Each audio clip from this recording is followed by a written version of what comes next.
It depends on what you both do for a living. Because if I'm a billionaire, what else I'm gonna do with the money? But I'll ask you this, or the women out here. Okay. What are you doing with your time before you even get married? Yeah. What are you doing with the money that the hair salon you've been trying to put together, the little daycare you running, the little hustling on the side? You done made all this money. You done went to hair school and all this extra stuff. Where's all that money going once you get married? Because now it's like, hey, if you're making more than your husband, logically, it just makes sense to, okay, well, I'll take care of this, or you take care of this. But men get looked at as what the Bible says, you guys are supposed to be the provider. Then what are you supposed to do? I'm just supposed to sit here and look pretty. You not even pretty.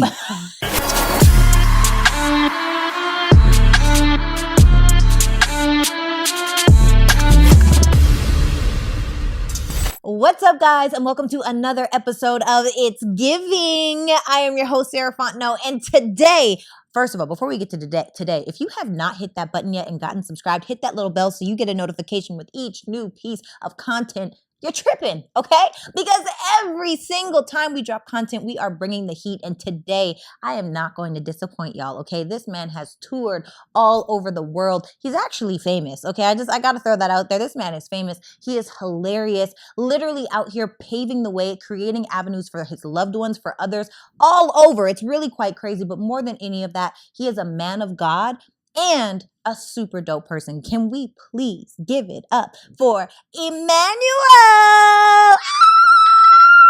Gang in the bed. What's going on?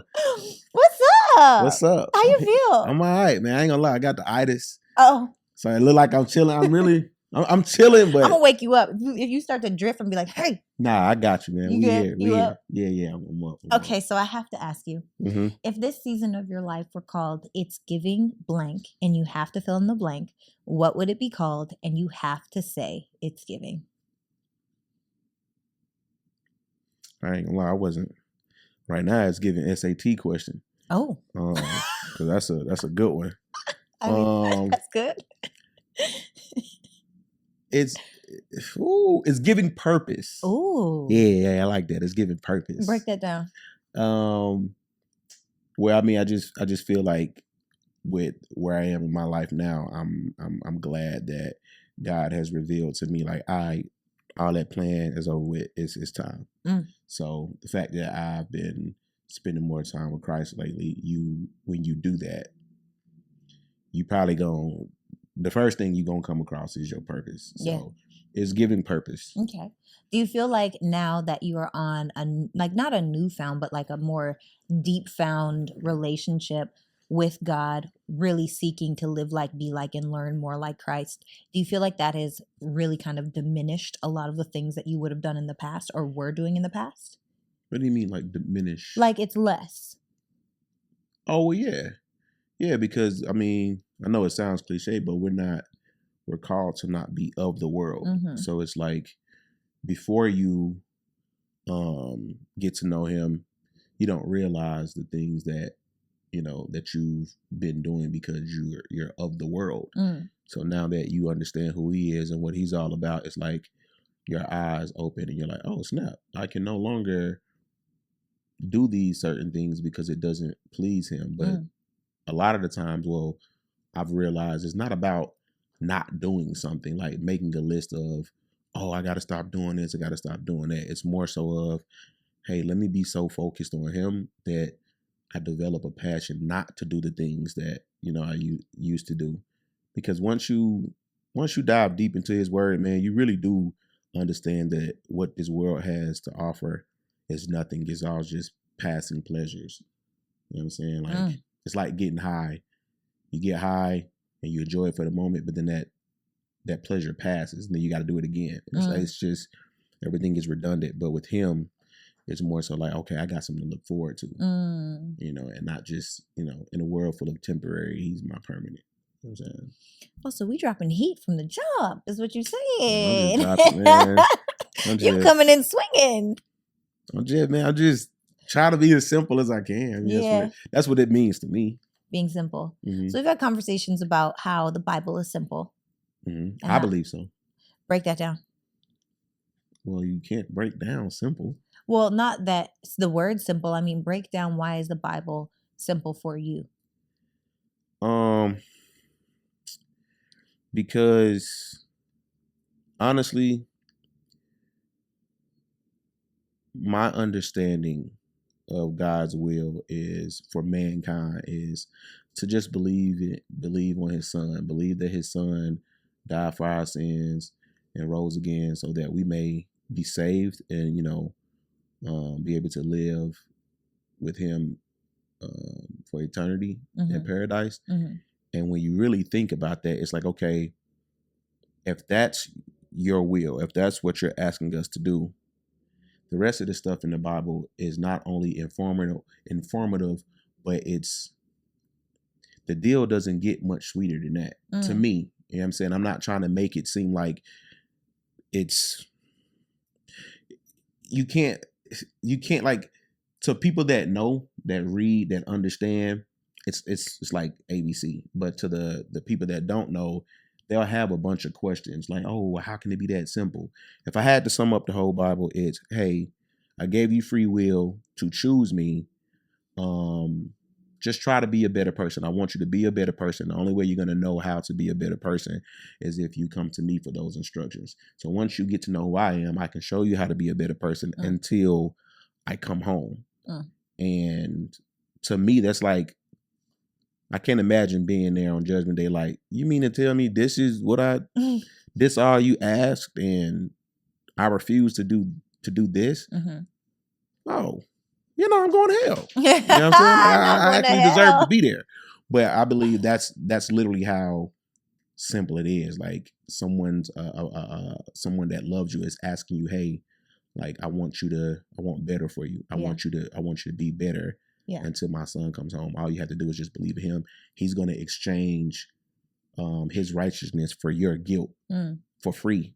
Like, you don't have to do anything but believe on him and just want to be better. And that's literally the gospel. Okay, so I got a question to ask you because you're a man, obviously. Okay. And there's a very clear way that it states in the Bible about fornication. Does this mean that you're celibate? Yeah. How long have you been celibate? I don't know. Probably like a year and some change. That's a long time. Is it hard at all, or is it now kind of like, Do you have females around you often now? I think that's what makes it tough. Are you constantly put inside of temptation? Nah, that's funny. That's actually a very great question. And when you think about it, yeah, I've now realized, like, the pressure that I used to have, like, oh, let me go and get this girl a number, or is she gonna let me hit, or whatever the case may be. It all seems much more easier to accomplish now that I'm not doing it. It's not necessarily saying like it's hard. Like, don't get me wrong. Like, yes, you know what I'm saying? Sometimes I may catch myself like thinking about certain things, but it's like, to be honest with you, not really. Like, when you want to, like I said, when you want to be a better person, it becomes easier and easier to do when you just stay locked in on him. But at the end of the day, God gave us the desire. He gave us that desire to have sex. That's a gift from him too. Absolutely. But we just misuse it. You know what I'm saying? Like, sex is for marriage. Do you want to be married? I guess so, yeah. Why I guess so and not yes? Because I've made my mind up that if I never get married, I understand that if I never get married, I can no longer have sex. That includes, like, in every way possible. That's masturbation, like keeping my thoughts pure, just not putting myself in situations where I have to practice self-control. Like, so you're just clean cut across the board, no nothing until you're married. Yeah, I mean, that's nothing. Listen, man, I think people underestimate what God means by being perfect. Not saying that he's called us to be perfect because he knows we can. Yeah. but it's almost impossible to be that perfect. Yeah. So the least you can do is strive the best you can. True. And I don't really, I mean, it's black and white. Like if God says no, he doesn't compromise. Like it is what it is. What is he? He doesn't repeat himself. He said what he said. It's so crazy because I feel like you're saying life is black and white. God said it's black and white. I feel like I live in the gray. Yeah, well. You go. I know you go. Well, you going to hell. I really. I ain't saying you going to hell, but you gonna but, live in it. I can tell you where it's not gray at. You know what I'm saying? I mean, yeah, to an extent, but I just feel like. So this is, and I don't want to get too much into religion because I definitely want to talk about you and spirituality and all of the things, but it is tough to talk about God because people will fight harder for their belief than what's necessarily true. Mm-hmm. And the problem with the truth is it's really hard to establish what a truth is because the truth is taught from different perspectives and vantage points. And even when you have your own truth, it's established through your own perspective, vantage points, and experiences. So you might hear, God say, where there is no vision, the people perish. Well, what does that mean? Right? You determine your own truth based off of your own lens, based off of your own viewpoint. And every single person, even when they're doing their own studying, although most don't study on their own, every single person has their own truth. So it's really hard to identify outside of God is true. I know God is true, but even that even if you think of Christianity, Jesus being born to a virgin mother, this is the 27th time in history that story has been told. And then you have Allah and you have Buddha and you have all these different things where people swear God is true. Their spirituality is true. And it's like, how do you identify a truth when someone in, let's say, Sri Lanka doesn't speak our language, has never heard of Jesus, but they believe in the gods that they believe in? Well, I mean, you just got to line it up with, you can tell you're on the right path when it lines up with God's character. Yeah. See, a lot of the times, a lot of people study a lot of these other quote unquote religions and what they believe in. If you just actually listen to them or talk to them for a second, you can find some inconsistencies in the way they just think. Like, it's not about like, I don't have to use Bible scriptures with certain people. You can just have a regular conversation and you can tell like, oh, okay, if you can just ask them one simple question, like, what is good to you? What's your answer to that question? Well, it's good is what God says good. Which is what? You have to get, like, that's what I'm saying. Like, you have to get to know him and his character, because if not, you just leave the door open for preferences. And that's the problem. Everybody has their own preference. So now you got this one big, you just got a world full of, well, I believe this, well, I believe this, well, I believe that. Or, well, how do you know just because you're getting this from the word, this is what he's saying? Because it lines up with his character. The Bible talks about how God is immutable, meaning like he doesn't change his mind. Like he is the same yesterday, today, and tomorrow. So you can read in Genesis that, okay, God is love, kind, and merciful, and this, that, and the third. But then some people will get to a certain book in the Bible and be like, well, what kind of God like allows slavery and this, that, and the third? Okay, you're trying to understand God at part 3 when you haven't seen him in part 1. So when you understand who God is at part 1, you can now be confident and trust the fact that, oh, he's not going to change. From Genesis all the way to Revelations, he's not going to change. So if I find something in the Bible that it looks like God is changing, the fault is in my misunderstanding. Because again, like God is everything that is good. If it's lining up with treating people right, loving your neighbor, sacrificing, like you're like just being a servant of any kind, that's how you know you're interpreting his word the correct way, because it lines up with his character. Any small detail that leads to negativity or contradiction, you're slightly off. But here's a question, because I feel like to be human is to have negativity and contradiction, because we as humans are walking contradictions. Think about it. So let's say you, who I know you are striving to be like Jesus, you are striving to live a specific life. I guarantee that you being a human means that there's going to be parts where you do sin. right? Whether it be in thought or in action, happens every single day. Can't get around it. And, of course. Absolutely. Guaranteed. That's all of us, which then is a contradiction. Whether it's unintentional or not, doesn't matter. What do you mean it's a contradiction? So it's a contradiction in the sense where it's black and white, which is gray. Because here's an example. Let's take sex as an example, because this is an easy thing to talk about, right? Mm-hmm.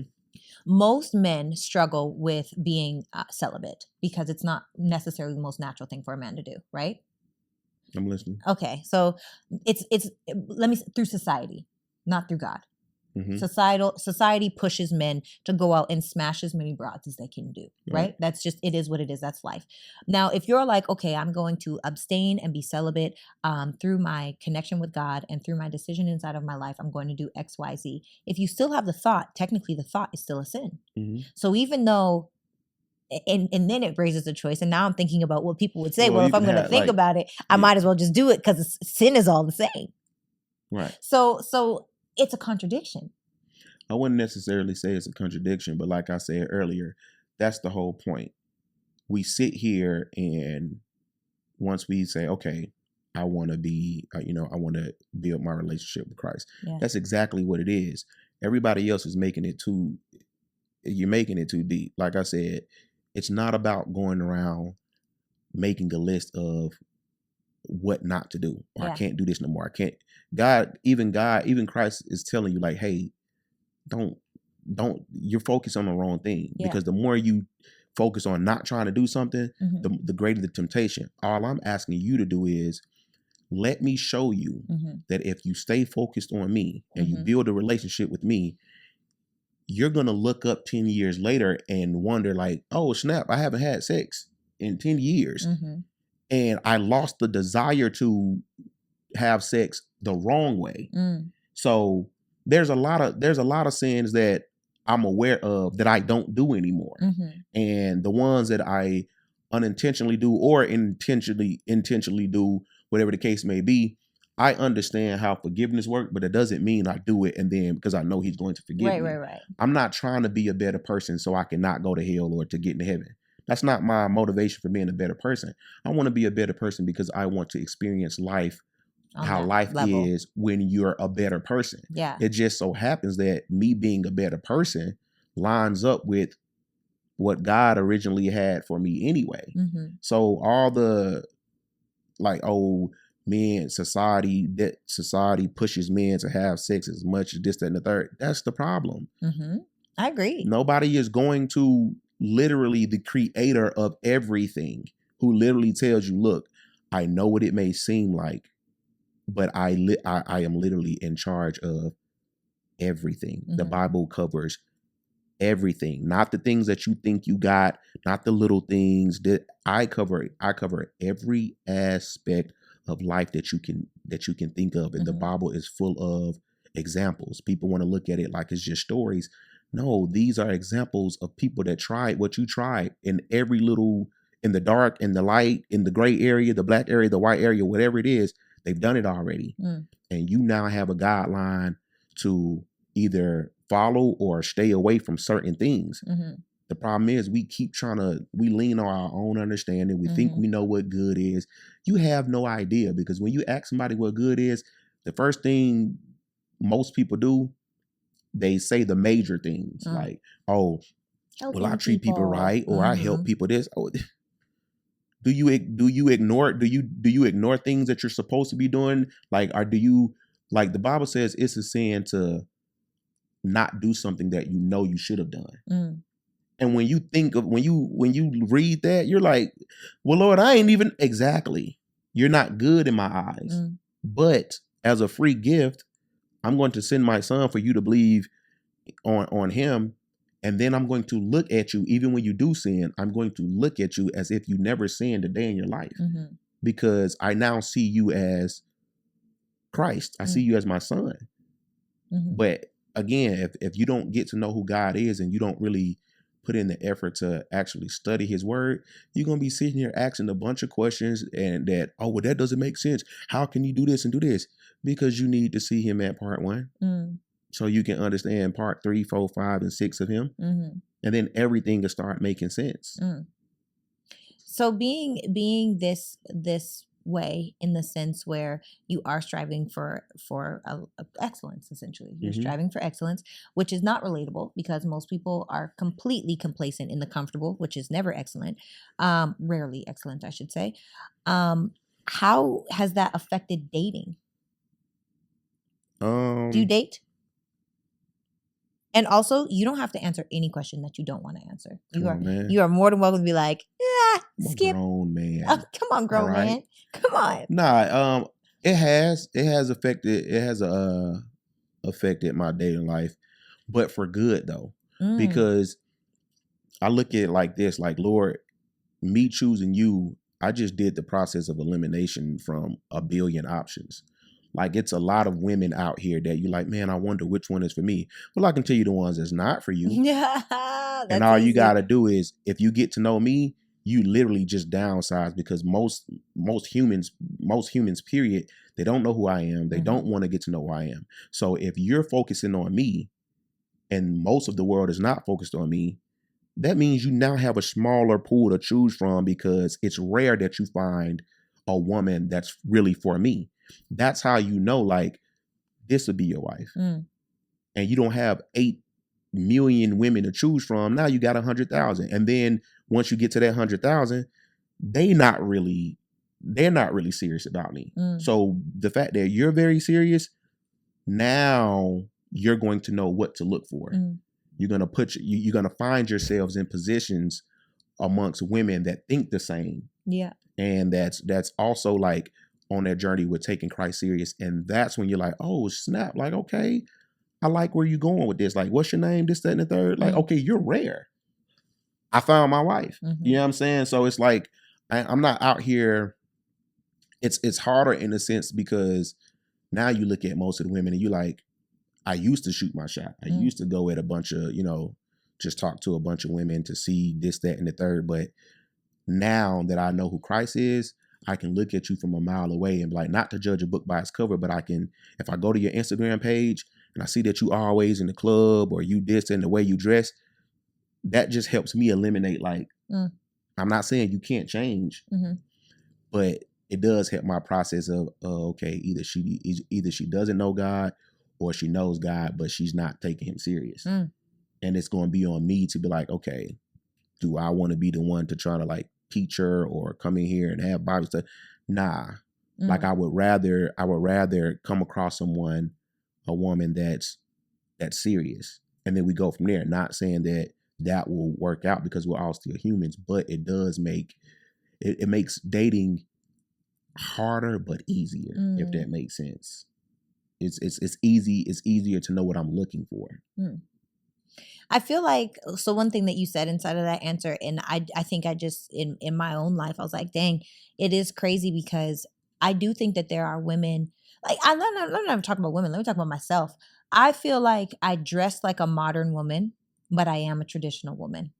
And so if I were to hear a man say something like, looking at you from afar, I could already guess, like, you may not know God, or you may not have a mind on you. You may not, like, whatever it could possibly be, that are the things that would be said about a woman that looks like me. I'm wearing a blonde wig, lashes, and a fully fitted, tailored, monochromatic suit. Like, I feel like inside of that, there's opportunity for judgment. And in past podcast episodes, we've talked a lot about, how people do judge a book by its cover, how it is a challenge to be the type of woman that likes makeup and clothes and all of those things, and then also be judged. And there are perks to it, because there's pretty privilege and there's also pretty discrimination, which is tragedy. But I think that that just sent a whole little, like, in my mind when you said that. Well, that's why, again, just sticking with the beginning, you have to literally go with what God says. Like, you have, that's why I say, in every act, we try to take the little things and handle the little things that we think we have an understanding. And God is like, I don't need you to do that. Like, I got the little talks, I got the big conversations, I have everything in, and it's all in my word. It's all detailed. When the Bible talks about a woman dressing modestly, does not mean a potato sack. Yeah, that does not mean like you have to walk around here in a bedazzled nun suit. It's just Although saying, I might wear that. That I might try. It's I'm just literally saying. it's literally the heart posture. Yeah. Like, and instead of you trying to figure out or understand, it's almost like, why are you doing the work that's already been done? Like, that's why I say what part is the work? What do you mean when you say that? God already giving you the instructions. He's already laid everything out for you. Yeah. And you can go and look at, like, it's almost like God gives you like a picture book. Yeah. And it's like, okay, this is what you can wear. This is what I advise you to wear and things like that. And there's nothing wrong with it. It's just that, well, society makes me want to, like, I don't know if the man's going to be attractive. I don't know if I'm gonna get the attention this way. So, Lord, can I take this dress but cut it here at the thigh and this? And it's like, okay, let's get to the bottom. Let's get to the root of the problem. Yeah, let's talk about it. Why do you want to dress like that? Yeah. And if you can't give an honest answer, which most people and most women won't do, they're not gonna give you no honest answer. It's oh, I don't know, because because you're looking for some kind of attention, whether it's self, whether you want to like take pride in yourself and what you think about yourself, what you want from men or other women. If you're looking for validation of any kind, whether it's your own validation or whatever the case may be, if it does not line up with what God says, then it's gonna lead to some problems. So it's I don't want you to feel like, oh well, I dress like this and certain things. Oh, I dress fitted all the time. In fact, I seen this chick on Instagram, and a lot of people would look at her and be like, oh, you taking it too little, like you're doing too much. She threw away all her fitted jeans. Dang. Right? And she was just throwing them on the bed. And at first glance, I'm looking like, there's clearly nothing wrong with these pants. Like, you're covered up. But she was honest enough to admit, she says, no, I'm throwing away these fitted jeans because I buy them because I know it makes my butt look good. And because I know that it makes my butt look good, I know what it does to men. That's why I bought the jeans. Oh, okay. Well, that's different. So everything is covered up. It's modest, but in her heart she knew why she was buying those jeans. Yeah. So at the end of the day, you can't hide from God. Like, you know why you're dressing the way that you're dressing. Heart. So period. You know what is funny? I feel like I said, I live in the gray. So what I mean when I say that in this example is I love all things fitted. And honestly, I avoid attention like the plague. Like, I don't even notice. Like, if someone notices, my girls will be like, oh girl, that guy. I'm like, oh, I don't even notice because I'm not looking for it. But I like what I like. I like to dress the way that I just personally, I like what I like. And honestly, I feel like compliments from men don't mean anything because they're men. The best compliments come from women because they're sincere, No, men aren't, men most times the heart posture behind a man, it's like Smash City is on the mind. It's not like, oh, this woman is so beautiful. Although I do get that. I just feel like it's way more sincere when a woman to woman, like, girl, you are beautiful. Thank you, girl. Takes one to know y'all one. be so like, y'all be so cap. Women are the most, y'all some of the most cappiest people on this planet. Where? How? Because like, I'm probably gonna get like slandered for this, but like, come on, man. Y'all know. We know what? Y'all know y'all be capping about a lot of y'all cap about. What is cap about stuff. that? Like the way y'all talk about each other behind, each other's back, and like in a good way? No, obviously no. Oh, you're talking about women. You know what? I cracked the code. I had this conversation on another podcast episode. You know what I realized? Women that don't have female friends cannot be trusted. Women that do not look here. Can you hear me? Kenny, is this thing on? I'm good to go. Women, if you don't have any female friends, you've never had real accountability. You've never had emotional support. You've never had true, just openness, honest. Like, I can't. You've never gotten over, is your friend prettier than you? Have you ever gotten over that? Is your friend more empowered than you? Have you ever gotten over that? Are you the most empowered friend that has to deal with disempowered friends? How do you get over that? There's so many different things that come with women that literally it's like sandpaper. And if you go through the process, you come out smooth and polished. But if not, you stay raggedy. So I feel like women that don't have female friends are raggedy.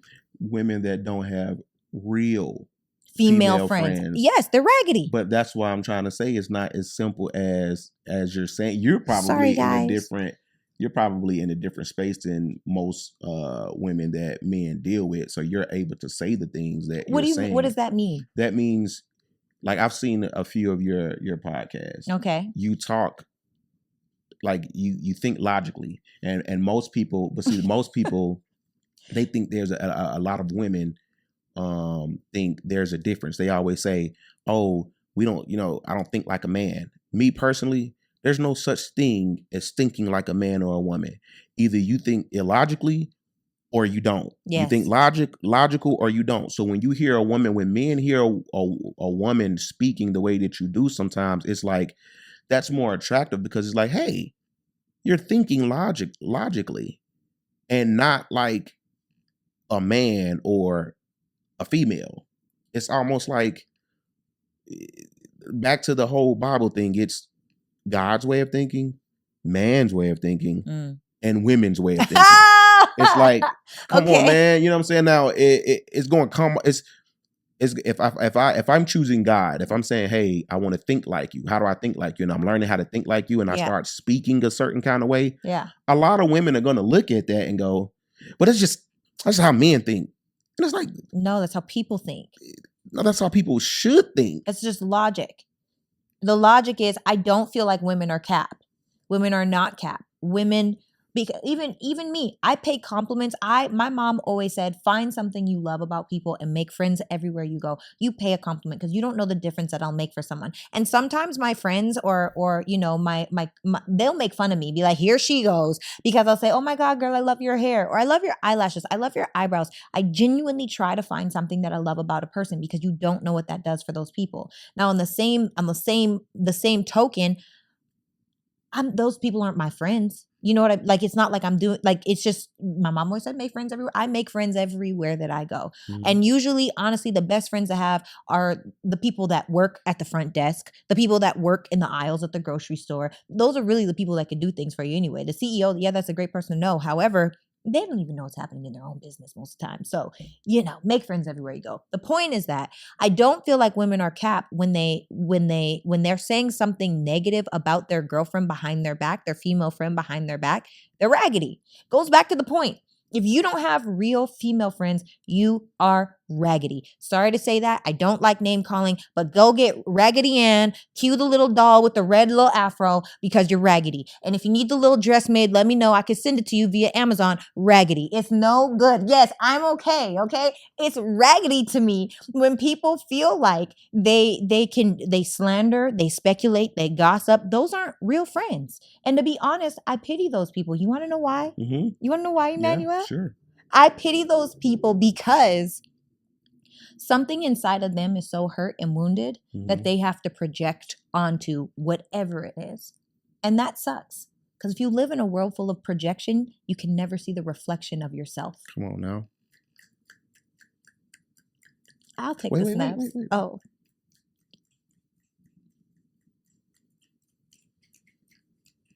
I like that. The projection of the reflection, election year, resurrection.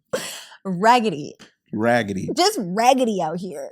Right. But this is the thing. I feel like women that have female friends, real female, I call them friends. soul sister goddess tribe.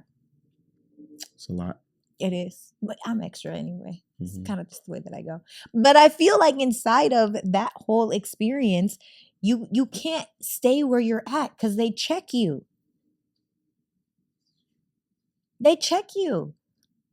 No, I mean, yeah, but I was coming from more of like, have you ever dated a woman? No. Are you interested in dating women? I don't know. What? I don't know. I mean, I guess.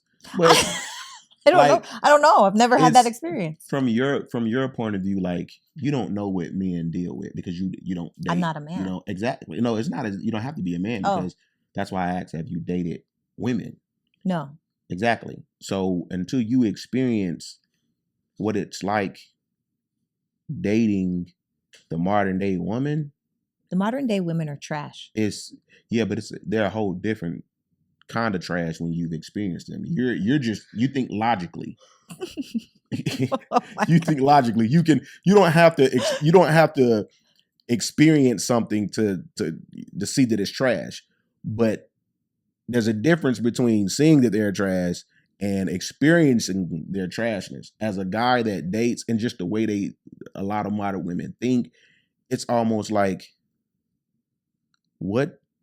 Wait, what? Like, who raised you? Like, what raised you? I don't even think a human raised. What raised you? You know what I'm saying? My mom always says that. Were you raised by wolves? Like, who raised you? My mom says that all the time. Yeah, man. It's wild. But what is okay? Because I did just see a video. We do response videos now to videos that people want to know how I feel about things. And there were women on a podcast talking about how her man, he knows my standard, and he sent me $30 for lunch. And then they all bad talk this man. Is that the kind of experience that you mean? Well, yeah. I mean, the fact that like entitlement. The fact that they can sit there and even think like that and not see it. But the thing is, it don't even be them. At least they're honest enough to look stupid and be stupid. Most women will sit here and they will feel the same way that those women would feel, but you'll probably never know. Or you will see them in the comments like, yeah, that's right. This is how you're supposed to be treated. And it's almost like, yo, like, what is going on? Like, okay, so I have to ask you this question because I kind of feel like we're going in this direction. But when you are in a relationship with someone, do you believe in a 50-50 household? I believe in... Don't say 100-100. I mean, splitting the bills. You ain't... I'm okay, I just all my answers are going to be consistent from the very beginning. Okay. I believe in what God says on how to be in a relationship. The thing is, your preference is your preference. Most people don't look at Proverbs 31 and see what a virtuous woman is. Yeah, because if they even see the word work out of a woman, it's like, oh nah, like, okay, nah, I don't believe in the Bible. It's like a virtuous woman. First of all, let's start here. She up early. She goes to sleep late. Literally, a wife is a gift from God. It's not a cliche. It's not an analogy. It's not some fun phrase. He who findeth the wife findeth the good thing. But the problem with that phrase in itself, to people's understanding, women think like, that's right. The man is supposed to pursue. The man is supposed to do this because, he who findeth the wife findeth the good thing. That's not what they're saying. You're supposed to already be wife-like before you're being discovered. And an analogy I like to use is, if I walk outside, right, I'm just minding my own business, whatever, and I walk outside and I find $100 bill. Was I looking for that $100 bill? No, I was not. I just happened to walk up on a $100 bill that was a $100 bill before I made it you know what I'm saying? Before it was already a $100 bill. So that's what it's like when it comes to a wife. Like, that's why God tells you, like, hey, women, before you get married, this is how you're supposed to act. This is how you're supposed to carry yourself. So that way, if a man walks out and he sees you, or whether you talk to him first, you're already a good thing that I've sent. But if a man has to go out to I gotta pay for this date, it's like we ain't even got to talk about gender roles. Let's just think logically. Like, hey, I ain't got it like that. And the fact that you're putting these expectations on the first date is crazy. But I'm not talking about the first date. I'm talking about bona fide, qualified. You love this woman. Do you want to have a 50-50 household with the bills? Not dates, not gifts, not trips. With the bills. With the bills. It depends on what you both do for a living. Because if I'm a billionaire, what else I'm gonna do with the money? But I'll ask you this, or the women out here. Okay. What are you doing with your time before you even get married? Yeah. What are you doing with the money that the hair salon you've been trying to put together, the little daycare you running, the little hustling on the side? You done made all this money. You done went to hair school and all this extra stuff. Where's all that money going once you get married?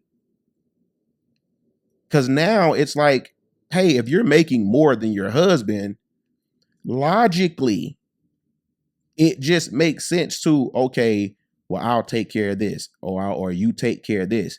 But men get looked at as what the Bible says, you guys are supposed to be the provider. Then what are you supposed to do? I'm just supposed to sit here and look pretty. You not even pretty. Like, all that stuff is, you do know I wake up to you. Okay? I sound triggered, but I'm not triggered. I promise you I'm not triggered. It's just like the thought process of like this whole 50-50, like who goes what on the bill. Somebody better pay something, or it ain't gonna be nothing to go half and half or hold on. Damn. So I really just feel like it literally depends on the preference. Hey, baby, I'm a janitor. You're supposed to love me you're supposed to literally love me for me, but you have women out there that won't even marry a man if the ring ain't blingy enough. Oh, that's crazy. We can't even get to 50-50 because it ain't a 50 carat. Not 50 carat. You know what I'm saying? Like, what happened to actually loving me for me? If they don't get some moissanite, you want a big blingy ring? Sure, baby. It's moissanite. Get a tattoo. $1,500 and you could have 8 carats. And it'll bling like a diamond. It's supposed to be the meaning behind why we're getting married. I agree with you. I agree with you. However, I do feel like I am one of the because look, I feel like people hear me talk on my podcast because I have accountability with myself, with men, and with women. And I also talk about my personal preference. And my personal preference is not to pay the bills in my household. Now, that being said, I am in a certain tax bracket. I attract men at a certain tax bracket. I also, or way higher than my tax bracket, right? So, and it's also based off of experience. And I think that if you've never had the experience of being provided for as a woman, and if you've never had the experience of providing for your woman as a man, then it can be really challenging to hear the words that I'm saying. But I think that it's important for people to understand ultimately what is most important in any relationship is to do what works for you. Because there is nothing wrong with the janitor. The janitor should be with the teacher. You know what? It's about the same. The janitor should be with Rihanna. Would not call it ASAP. I'm just saying. But what I'm saying is, I'm not talking about, I don't even know how much a teacher makes, honestly. And I don't know how much a janitor makes. My point is, the point is, the point is you just gotta be with that person where you're equally yoked with. And I actually most recently someone gave me an example of what did he say? Oh, it was so mind-blowing about being equally yoked. We gotta look it up. All right, here we go to Google. Equally yoked, how though? That's exactly what I'm about to tell you. The definition, it was so profound when he said it. I should have been like, explain more. Yoke. Okay, here we go.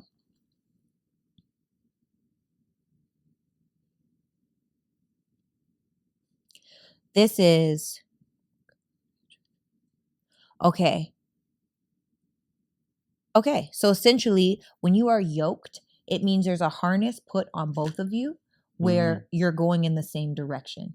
So when you're equally yoked, it's not about the amount of money that you make, because are you going into the same direction? Are you submitted to the mission of your marriage? Are you submitted to the vision of your marriage? Now, inside of that, that's where preference comes in. Do you want the man to pay the bills? Do you want the woman to pay the bills? Do you want to have gender roles? Do you not want to have gender roles? Ultimately, it just matters what you choose inside of your relationship, and no one can tell you how to have a relationship. But I do feel like it's important to be able to voice what it is that you want. Yeah, but at the same time, you can sit here and say what you want all day. Yeah, who knows if you're gonna get it? But at the end of the day, why are you with me? And I know I've said it all podcasts long, this whole time. But you're literally supposed to model your relationship off of the one you have with Christ. Yeah. And Christ, in no shape, form, or fashion, tells you to leave a man because he doesn't have enough money. We all know money doesn't, love doesn't pay the bills. We got that. But the most happiest people, it's like I can't speak for people. I'm going to speak for myself. Doesn't matter if I have the means to take care of me or another woman. Mm-hmm.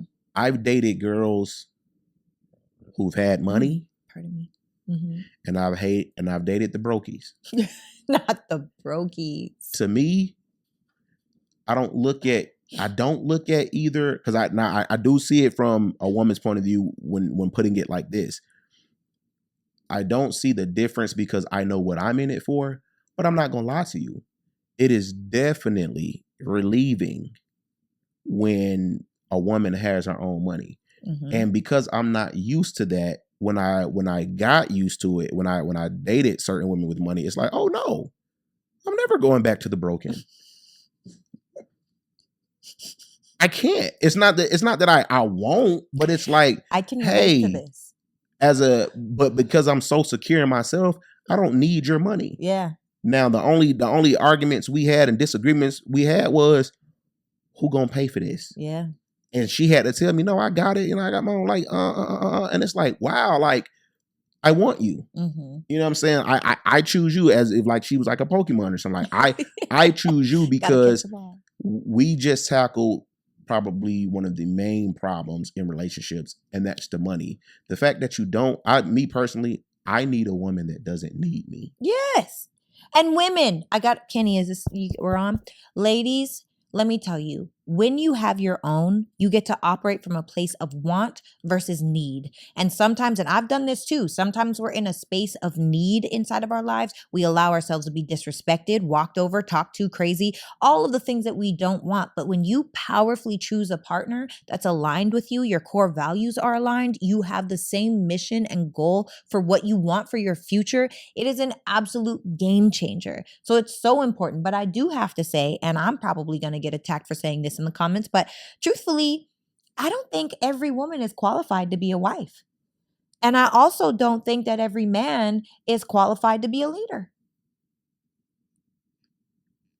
Exactly. I don't. Exactly. I don't think that, I think most, especially in 2024 with this modern woman age, I don't think there are a lot of wives out here.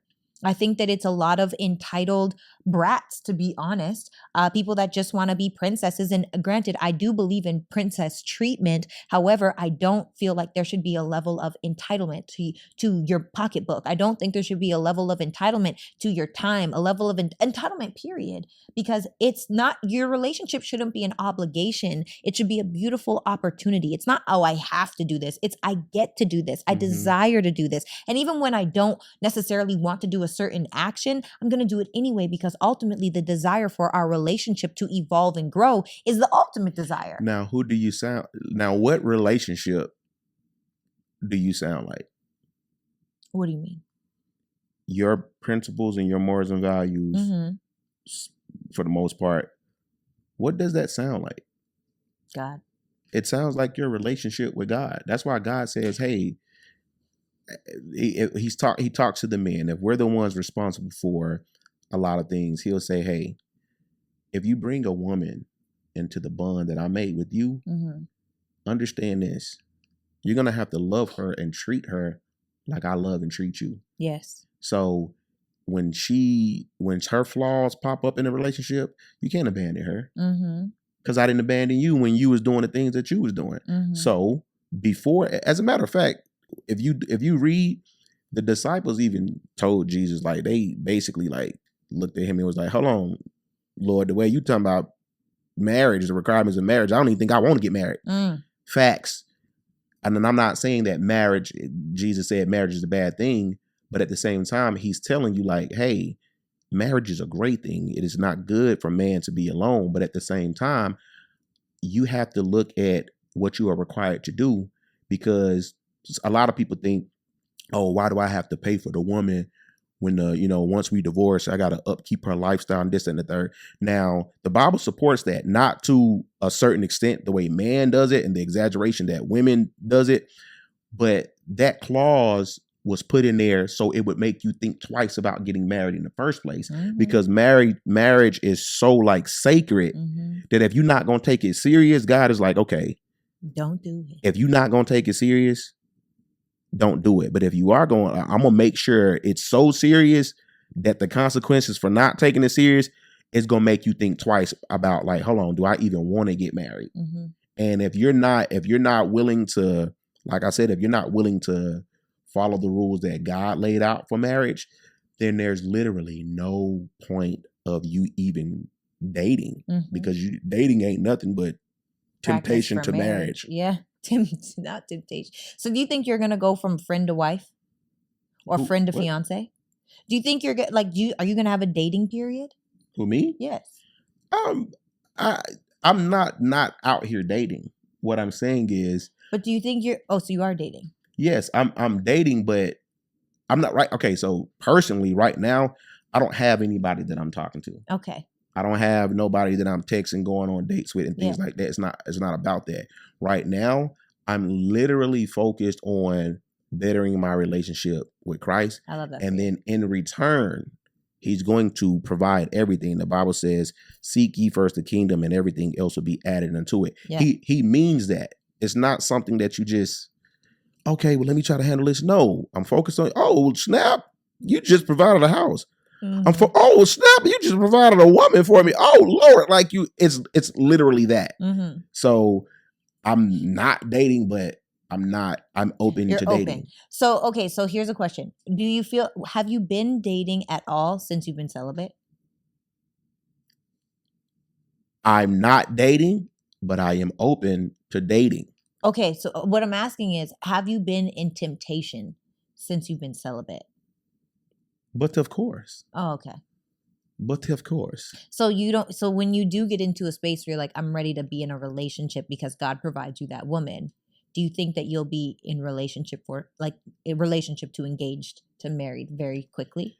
Yes. I'm not gonna sit here and say put a time limit on it, but I can tell you this. Now that I understand what it takes to like really just like wanting to please God, is you want to be a better person. So with that being said, it's like, if a woman is a believer, if I come across a woman that's a true believer and she's taking Christ serious, the rest can be worked out, because you're showing me that you want to be a better person. I want to be a better person. So if we start dating and I see some flaws in you, you see some flaws in me, to me, we can work that out simply because you want to be better. And eventually we're going to get there. And now that I understand, like, we ain't gonna never be perfect, ever. But as long as we want to be better, all the disagreements, all the this, you got this attitude over here, or I'm impatient, whatever it is, I trust that it can be worked out as long as we're, modeling our relationship off of what Christ, because all it takes is wanting to be better. So when it comes to dating now that I've read what the Bible says about marriage, it's like, oh, okay, now I am dating with the intent to marry. I'm still going to court and, get to know you. But yeah, I wouldn't be surprised if I meet someone, if everything's going good, it's not going to take me no year or 3 years to get married. I just had someone sent me a video where they were talking about you should date someone for 4 years before you get engaged. I was like, that's wild to me. It's not wild. I think that's depends on age. In your 20s, I don't even think we should be married in our 20s, to be honest. 30s, I don't think it takes that long. 40s definitely shouldn't take that long. You're thinking like that based off of your experience and what you think. But that's what I'm saying. Like, I think it only takes a man 6 months to know whether he's ready to marry a woman or not. Listen. Because just like you said just now, you said if she's a believer, a true believer, we can figure everything else out. Yeah, it doesn't take longer than 6 months to figure that out. Right. But at the same time, it's not up to you. Like we sit here and say, well, 6 months, because there are some men that took that advice. I don't think you should wait 6 months. And it's like, what did I just do? Yeah, for sure. I mean, there's definitely.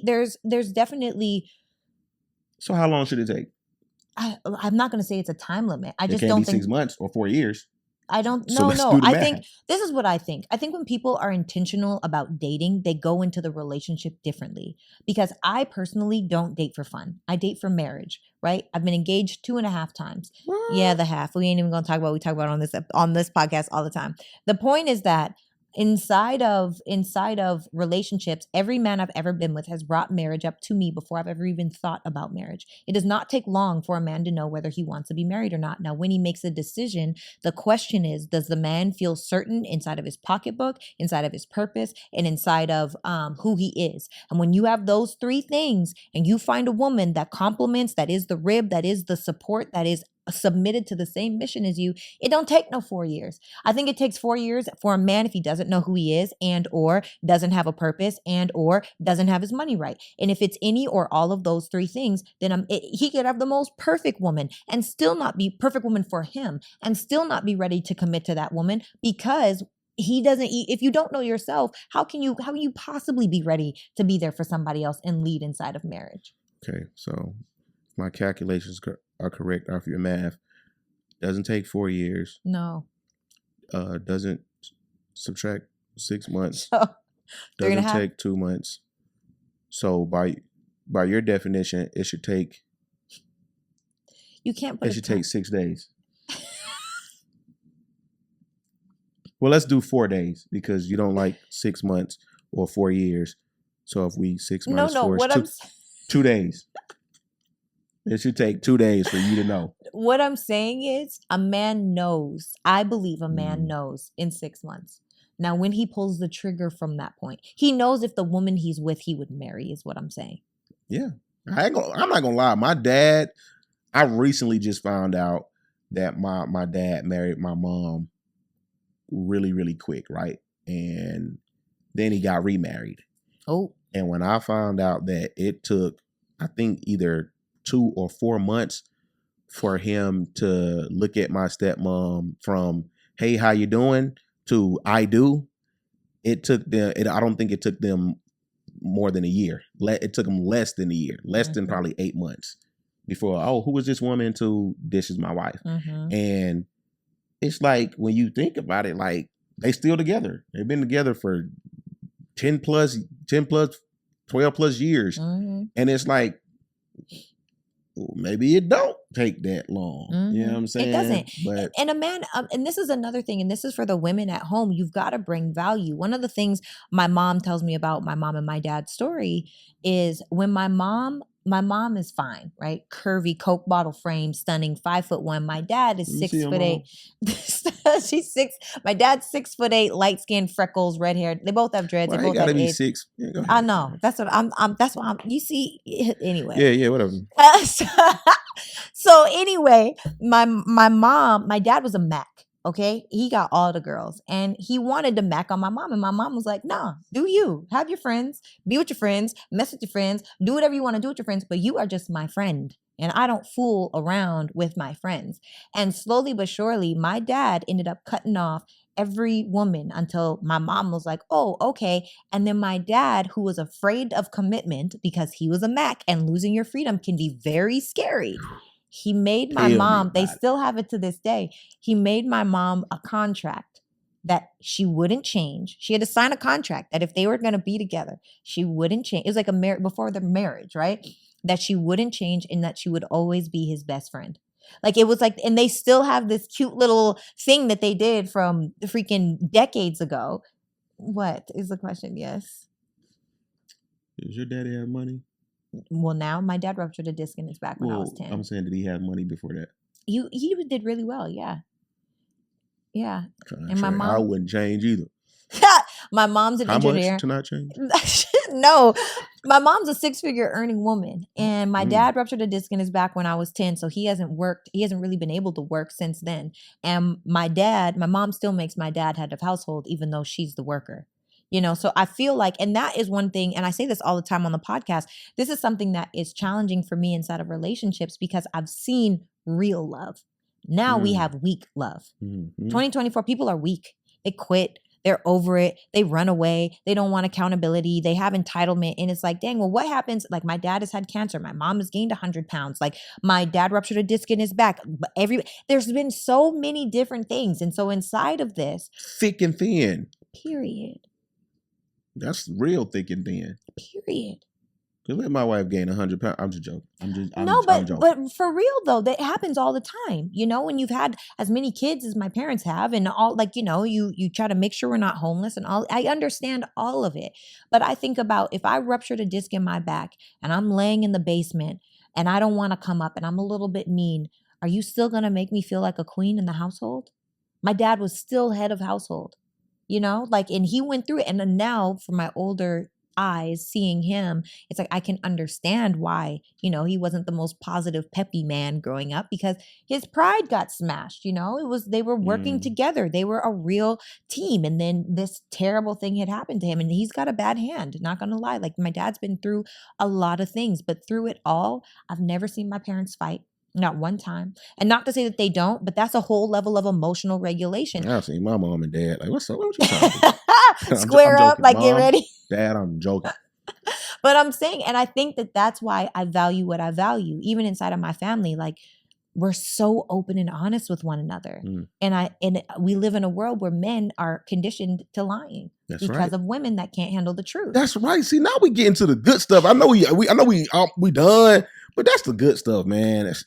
I think I just showed a moment of being triggered. But I'm just glad. It's refreshing to know that you are a woman that thinks logically, because us men out here, man, we just out here trying to maintain, and then I'm already under 6 feet. You know what I'm saying? So that's the fact that women have the nerve to get mad at something that we cannot control. Like, what do you want me to do? Like, I'm not about to get the surgery. Oh, you wouldn't do it? I'm not. What? Because how am I going to explain a kid still being short? I'm running around here, fake legs, and now my kids getting really bullied. Why didn't I get your height? I didn't even get my height. But they might. Oh man, listen. I'm see, man. We can't do this. What? I just don't like the like you said, the modern day. It's not even about, most conversations that you guys have is marriage and dating and let's talk about just life, period. Most men can't even get to the dating process because it's like going to Six Flags. You're not tall enough for me to be in a relationship with you. Luckily for me, you're famous. No. I mean, that's that's messed up, because it's like, don't break your little height requirement because you think I got money. Don't do that. You know what I'm saying? That ain't what we're doing. But for the most part, most women, they have so many standards on what they, deem as real, and everything is about illusion to them. When you look at most women today, they wake up in the morning, put on a face full of makeup, wigs, all this stuff. And even that's not enough. You got to get on Instagram and add a filter to the makeup that you already got on. And then it's like, okay, you wear stuff to make your body look like this. Touché. You walk around here to like, right now. I mean, but like your spirit is different. Like your heart is different. Thank you. So you have all this, and then you have the nerve to tell a man like, where you're not tall enough, you're not this. And it's like, I literally cannot do anything about my height, but you can actually do something about your weight. You can actually do something about your makeup. You can actually change these things to better, you know what I'm saying, to like whatever, better yourself. But if I got money, then I don't care if you ugly. You know what I'm saying? As long as you got the money on, or I don't care how short you are. I want who wants me. No, you don't. Because if I go broke, you're leaving me. You ain't gonna even leave me for a rich dude. You're gonna leave me for a tall. Can you bleep it? Oh, I'm sorry. It's okay. But I just hate that I look triggered. Let me just, before we get, where's my camera for the crowd? This one. I love who I am. I don't feel no kind of way about me being short or whatever the case. trust me, you come around me, it's like, oh, you're so short. And what am I supposed to do with that? I'm very confident in who I am. I'm just speaking for the men out there that, that feel some kind of way. Stop feeling some kind of way, man. Like that ain't, all she doing is just showing you she ain't the one for you. That's it. You know what I'm saying? All that pretty, but she fine though. Don't be the craziest ones. The baddest ones, they be the ones with the most problems. Ooh. Get you an ugly one. No, can't get you an ugly one because shut up. They still ugly women. You can't be crazy and ugly. So I don't know. You know what? This is a whole. I need to start me a podcast.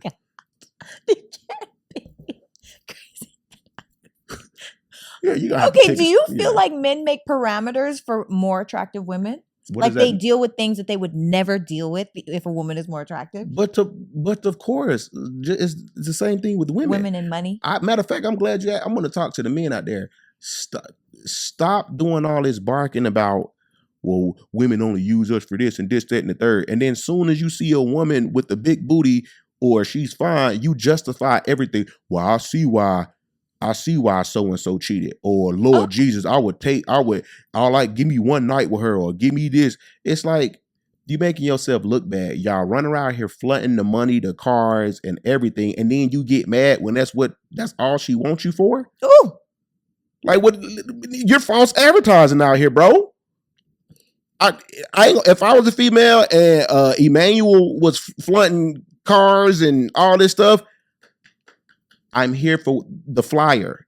You got the money, the cars. Where is that? I don't want to get there and you ain't got to do all this.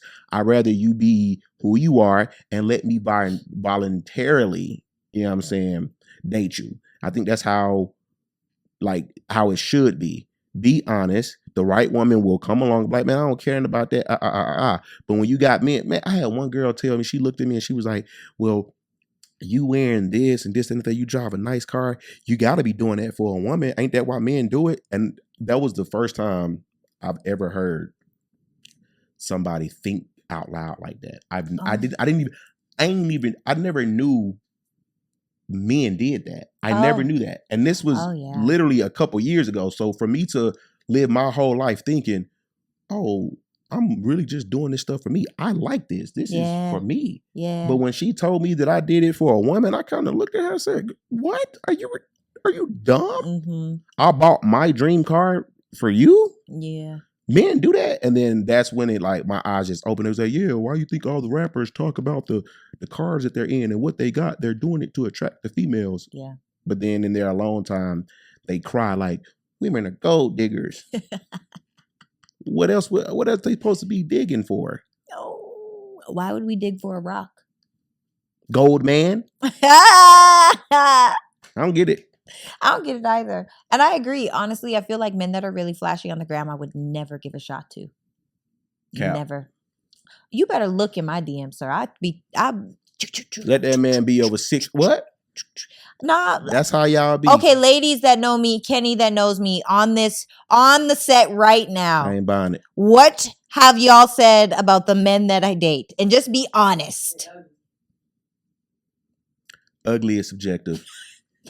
Anissa. Next. Anissa, you're up. What's your answer? Just answer. What do people say about the men that I date as far as attraction? Oh yeah. It's already bad. Yeah. It's not good. I used to have a rule. This is how that's kind of messed up for the next man. No, let me tell you because if the next man dates you, and that means you got the track record. Yeah, it's not good. No, it's not good. Look, real talk. I used to have this. I don't have this anymore. But I used to have a thing where I would not date a man above a 7. I did air quotes for those that are listening and not watching. I'm done. I would not date a man above a 7. Do you want to know why? I'm going to tell you. Really? Yeah, schmedium is good. Medium. Yeah. That's got to be but let me tell you why. Because there's a level of entitlement.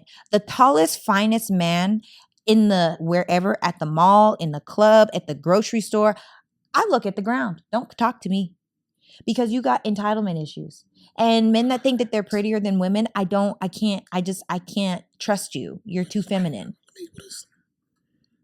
I've been ugly. You're not ugly, Emmanuel. No, it's because if that's how she think, if that's how a lot of women think, like I'm medium ugly. No, medium cute. You ain't medium nothing. I'm not even halfway. You know what? This is why I am so glad that You committed to Christ.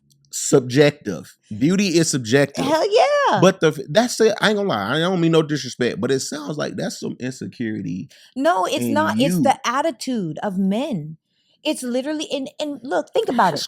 Think about it. How many? Let's say you got a friend that's 6'3". No. I'm listening. You got a friend that's 6'3".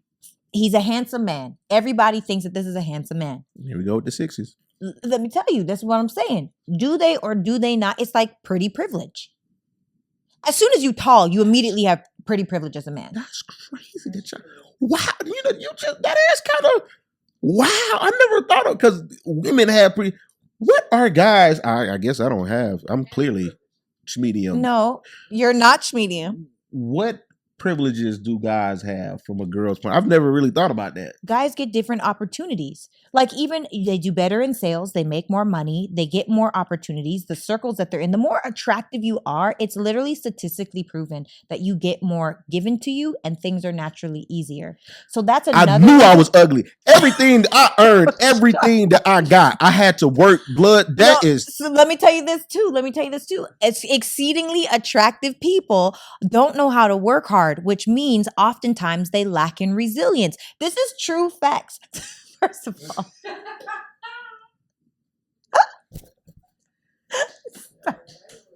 Look, I'm with you. I've worked for everything that I've built. Everything. We're in the same boat. Right. Yeah, right. We're in the same boat, Emmanuel. Right. I just gotta my boat got a little hole in it. That's all. I'm listening though, yeah. Who told you this lie? You're very handsome, Emmanuel. Oh yeah. Oh my God. When an attractive girl tell you you're so handsome, am I attractive? That is the way. Me? That's what old women call beauty's in the eye of the beholder. Man, I might as well be a young man. You're so handsome, young man. Beauty is in the eye of the beholder. Right. You put me in front of a room, 3 might think I'm pretty, 18 might think I'm hideous. But the thing is, all of them think I'm ugly. Who told you that lie? Clearly you. What you mean? Because I'm not 6 feet. It's privilege. You've been staring in my eyes this whole. You did not look at the ground once. No. You said when you find an attractive man, you look at the ground. You've been looking me dead I'm at my podcast. in my eyes the whole time. Sarah. I'm on my podcast. And it ain't because of my height. No, I'm on my podcast. I have to look you in your eyes. I have to. It's communication. Yeah, go ahead. So, I mean, when this podcast is over with. Oh my God. I got a lot to think about. This is the point. Listen. This is the point for me. I feel like oftentimes men think they got it twisted with women, thinking that we only want the people that are 6 feet tall or higher. Those are shallow women that focus on height and money, because height and money are not what's going to make you feel safe, secure, wanted, heard, acknowledged, needed, desired. None of those things work inside of a real relationship. Okay, I can look up now. Yeah, you talking? I'm just saying. Keep going. So when you think about it from that aspect of things, only a truly shallow woman would be desiring something that's not real, because she's shallow and doesn't have capacity for depth. And that's okay for those people, but that's not what every woman wants. What you want? Safety, security, respect, emotional intelligence, emotional regulation, openness, and honesty. Physical wise. I don't care. None of my exes look the same. None of them. Honestly, one of the men that I loved the most, we dated for 3 years, was 350 pounds. Yeah. I might stand a chance. Wait, so you really out here for love? Yes. Crazy. You better ask around about me. Dang, but nah, I couldn't date you. Why? I'm crazy. Because if I look at your track record, my track record's great. So especially people in my close adult to life. you said they were ugly? In my past, I don't have that anymore. No. We're not past your past just yet. Oh, Hold okay. on. I always used to like shame women for doing that. Like most women will miss out on love because of the way a man looks. A man ex looks. They'll sit there and go, oh, no, I know, like I can just tell, like I can't believe I'm dating you. Look at the kind of women, like what they got to do. You love me? But you know what though? I will say, one of my exes, when I looked at his ex that he was with for 5 years, I was like, you've never, and then it's like your worst nightmare becomes true. That is so sad that y'all do that. No, one of my exes, he became the horror story. He did that really happen in real life. Y'all just, I ain't gonna lie, like I don't understand how y'all women think, man. Like the more attractive a man's ex is, the more attractive you are to him. You're not new to this. It's like you're true to this. Like if you have attractive exes, he might be my ugliest ex. I mean, my ugliest girlfriend. Go ahead, I'm listening. But if you've had a woman that's attractive, you are already familiar with women, because let me tell you how women, right? Low vibrational women. When you are a beautiful woman and a beautiful man inside of a relationship, and I'm talking about spirit, but let's talk aesthetically for a woman. If you are a very attractive woman with that man, other women are now going to test because it's like women, it's like, oh, she's on my level. Let me see if they serious. And now women go and try that man. Now, if that man has never been tried before, he does dumb stuff. He doesn't understand. It's a whole new threshold he's never experienced. But what about the ugly lawyer? I don't get it. What? This math is confusion. What about the ugly guys that get tried by the bat? I don't know. I'm just gonna look. I mean, if you look, this is the thing. This is terrible to say, but it's the truth. The less attractive that you are aesthetically, oftentimes means you get to make up for it in other ways. It's just the truth. Whether that be in personality, whether it be in finances, whether it be in connecting, whether personality. Oh, you're funny. I knew it.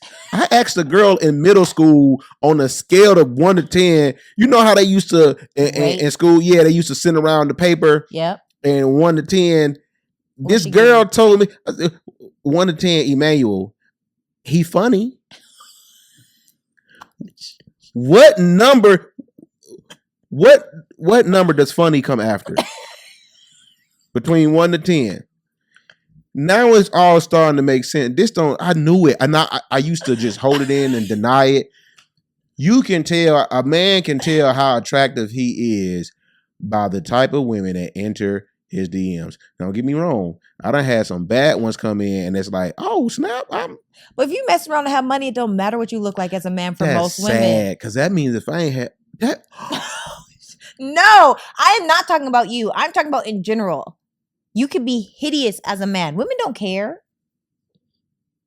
Most women don't care. Ladies, is it true or no? Most women don't care because they're looking at... You have to most of the women that went out of their way to hit me up look like me. Chill out, bro. Like, for real. Done. I'm finished. No, I don't think y'all understand what has happened to me over the years.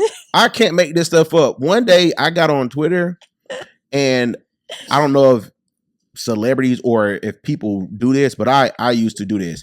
I used to get on Twitter and I used to type in my name, not the @ name, just my name.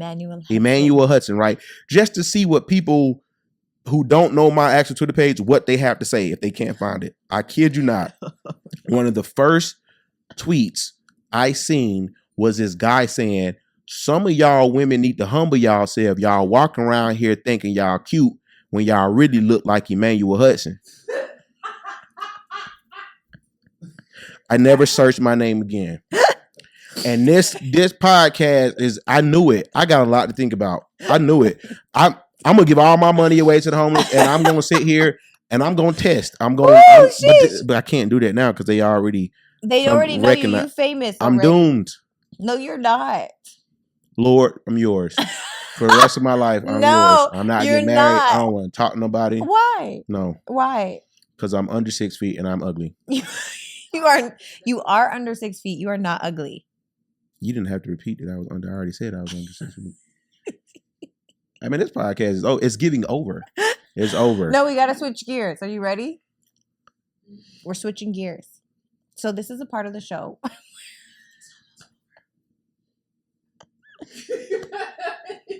I'm listening. I'm sweating in real life. Oh my God. Okay. Ooh, sheesh. Ooh, I knew it. You are very handsome. Right. Handsome. There we go. That. What you want me to say? I want fine. Like, Oh. I want like, oh God. Like, I want, God. man, y'all don't understand the horror stories I've seen that had nothing to do with me. But I was around. Like, I got a homeboy. I kid you not. I walked into this restaurant, and me being 5'7", I'm just looking around at eye level with everybody. He ain't even paying attention. He up there. How's the air up there? And I walk in, and she saw him, but he didn't see her see him. I saw her see him. And when I saw her seeing him, this woman knees buckled, and she was sitting down. And I looked, and she tapped her friend. She said, "Oh my God." Oh. I have never got "oh my God." I've never got "oh my God." When we set up for a picture, I'm gonna knee buckle and say, "Oh my God, it's Emmanuel." I said, Switching gears. I'm gonna do the most. Switch gears. We gotta stand up though, so that I can, When switching my knees gears? can buckle. No, because if don't want my knees if to they buckle? buckle, we might be the same height, and I don't. I'm taller than you. Is what you said? I don't know. I don't care. I don't think I'm taller than Lord, you. I'm yours. I'm yours only. Man, ooh. Oh, she hit you. I know what I'm saying. I'm yours. Ah, And yours alone. for now. Okay, here we go. You meet a girl. It is a whirlwind of a romance. And she says all the right things. You are really feeling her. She loves God. You love God. You guys have incredible conversations. And then you find out on your first night out, like you've gone out for the first time, that she is a very heavy social drinker. Like get drunk in public. It's giving, dang, I don't think I can handle this. I got to go. I'm out. Or it's giving, all right, she likes to turn up, have a little bit of fun. You're asking me which one? Mm-hmm. Oh, that's. Oh, man. Wow. In the condition that I'm in now, with my mindset. Yeah. She loves God. She knows God. Oh. Because you can't judge. So it's like, if you know God, you wouldn't have got that sloppy drunk. But at the same time, I don't want to judge you because I'm not perfect. Ooh, I was, that's a good one.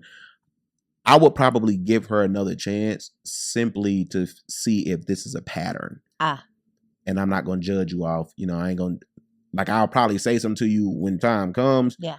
But I probably, there's a little forgiveness in there. A little grace. You give her a shot. Another shot. It's not over. Yeah, not that kind of shot. She already drunk, but I give her, Okay.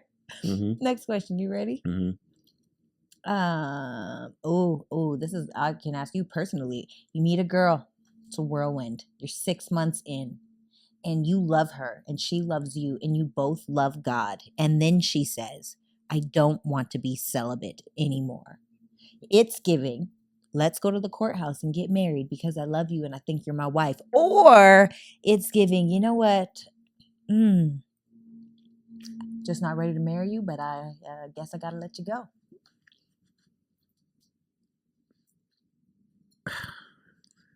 Oh, he said 6 months? Yep. Wow. That's saying a lot without saying a lot. Courthouse.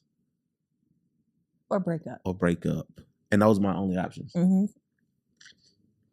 We both love God. Yep. 6 months in. Yep. I can't do this no more, E-Man. I need the D. Yeah. Oh man. Oh wow. I would I don't get no in between. Okay. No. I guess if that's the only scenario, we both love God. We're 6 months in, even though I don't think 6 months is. I don't know. I would say we're going to the courthouse. Okay. No, wait, no. Let me not say that because I you did say she loves me and and you love her and you both love God. Oh no, that's what that your motivation to only want to get married is because you want to have sex. I have to explore that, but since that's the only options that you're giving me, oh wow, it'll be the courthouse. I can get a divorce later. Oh my God! So you don't believe you believe in divorce? No, but the way my dad puts it, we're under grace now, so it's certain things. I believe so far. I'm still reading, but I believe what the Bible says about divorce. It's only two things that warrant a divorce. Adultery. So adultery and when if one of the partners, if you got married and you didn't know, or even if you did know that one of you was not a believer, like if we got married and you wasn't a believer and I can't leave you. Not even if I wanted to. Like, let's just say me and you got married and I didn't know you wasn't a believer, like you lied or something. I can't leave you. The Bible says it's my job as a believer to stay, work it out, and do the best I can with leading by example to bring you to Christ. The only way you can get a divorce in that situation is if the non-believer leaves. And God says, I have called you to freedom. Like, you know what I'm saying? I've called you that. But a lot of people don't know this. A lot of people get a divorce and when they go remarry, they're committing adultery. Even for whatever, if you didn't get a divorce for those certain reasons, you can't go remarry because you're committing adultery in God's eyes. If he didn't cheat, like if you got a divorce, anything irreconcilable differences doesn't count. It doesn't count. If you got married, if you got a divorce because you just got tired and you go get remarried, that's adultery in God's eyes. Okay. So that was kind of wild to find out. Okay. But yeah. Courthouse it is. I'm not mad at the courthouse. You gotta do what you gotta do. I get it. Has anybody else reversed that question on you? What are you doing? If I say I'm celibate and my partner says, let's get married or break up, I'm in a really weird place right now. I feel like relationships to me, I'm like really taking vetting serious. And 6 months in, I think a man knows if he's ready to be married, but I don't know that a woman knows. But ultimately, I also feel like a woman follows the lead, like feminine follows the lead of masculine. So maybe it really depends on the man. Honestly, for me to be committed to anyone for 6 months, then I probably would go to the courthouse because it's going to be challenging to get me to commit right now. Yeah, but now that I thought about that one verse, it talks about how it's better to be married than to burn with passion and lust. So yeah, we're going. If I'm on that same wave, then that's the tough way. I answer my answer, but so it'll be tough to get you to commit. Well, if I'm in a relationship for 6 months, then probably I would go to the courthouse. But I feel like right now, the space I'm in, it's a challenge to get me to even be like, yes, I'll be your girlfriend. You ain't ready to give up you ain't ready to give up your freedom? I've only ever been in relationships. This is the longest I've been single since I was 15 years old. How long you been single? A year and some change. Not long enough. And I feel like and to be honest, like I'm intentional about being single because I've had men say like, "Oh, will you be my girlfriend?" And I'm like, I'm not ready to be that. Like, let's get to know one another. Let's just continue to learn one another. Be my friend. You know, ultimately, I'm going to choose from one of the people that I know. I'm not going to choose a stranger because that doesn't make any sense because it's actually chemistry and dopamine. It's like the honeymoon phase is science showing you that you've lost your mind. You've turned into a lunatic with this person. It's all chemistry. I don't want that because that's not stable. So I feel like right now I'm in a space where I was just having this conversation. I'm probably going to be eaten alive. But the truth is that I know what it takes. I am a wife for sure, right? I have all of the tools, and right now I don't want to use them. I haven't necessarily chosen the man that has inspired me to want to use them. I mean, in that capacity. Can I ask you a personal? Sure. Never mind. No, nope. ask me. Go ask the question. Are you celibate? I am. I'm abstinent. Because I haven't made an oath under God to not have sex, but I'm abstaining from sex. Oh, okay. Yeah. Oh, so that's the difference between celibate and man, please, you're just not having sex. All right, no, cool. I'm not. But I like that. That's real. Wait. Okay. Yeah. So the difference. No, I got it. I'm just. I didn't know you were. So it's a. Okay. You thought I was sexually active, is what you're saying? No, I didn't. I asked if you were celibate, and you said you're abstinent. So the question would be, are you down to have sex before marriage? Probably. Okay. To be honest, if I'm in a committed relationship, probably.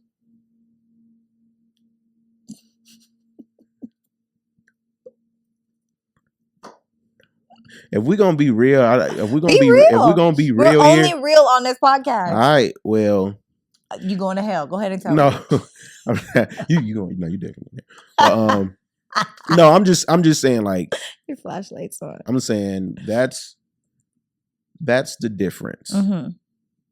It's hard to tell, and this is no judgment to anybody in here if you feel some kind of way, if you feel, or to anybody out there, but that's the reason why I have to continue on the path that I'm on, because God is looking for people that are serious about Him. Yeah, and there's it's easy to spot the difference between a non-believer and a Christian. Mm-hmm. It gets tricky when you have to spot a believer from a Christian, because everybody that calls themselves a Christian, they're not going to heaven, or they're not even. It's not even about heaven and hell, but it's literally you're not who you just talking, because to love God is to obey Him, and when you claim this, that, and the third, and then you, like I said, it's not no judgment, because no one is perfect. So yeah, I get that, but intentionally disobeying Him is different. That's a whole nother, like. But also, it's measured the same as unintentionally, because all sin is measured the same. And one thing for me is I personally feel, we gonna have to split this into two parts, this podcast. I personally feel like I'm gonna be on the Patreon. If that's, never mind. This is your podcast. It's I don't have yours. a Patreon. Yeah, it's giving sharing. Okay. Yeah, they pay you. Never mind. Let's okay, we should look into that. But I don't know. I feel like in order for that to be a thing, like, it just has to be someone that I am committed to. What, in order for it to be a thing?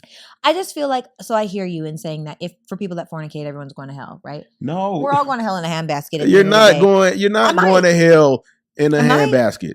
You're probably going in like gasoline draws or something, but not a handbasket. I'm joking. No, but I'm saying literally, I feel like I don't know. I feel like at the end of the day, nobody really knows what happens when we pass. And I'm not condoning. I know you think you do, based off of your truth. Put this hand down. And I feel like until you experience it, you can only theorize, fathom, or talk about. No, yeah. Okay, I don't think I want to experience what the Bible says about hell. No, definitely don't want to do that. Hell. I'm talking about when we die. What does the Bible say when you die? When you die, the thing. Tell me. I agree with that. The thing is, no, I'm not saying that. I'm saying when you die. The thing is, Sarah, I know people think you die physically. Your human experience dies. Your spirit is eternal. Right, but your spirit, that's the thing. Your spirit lives on.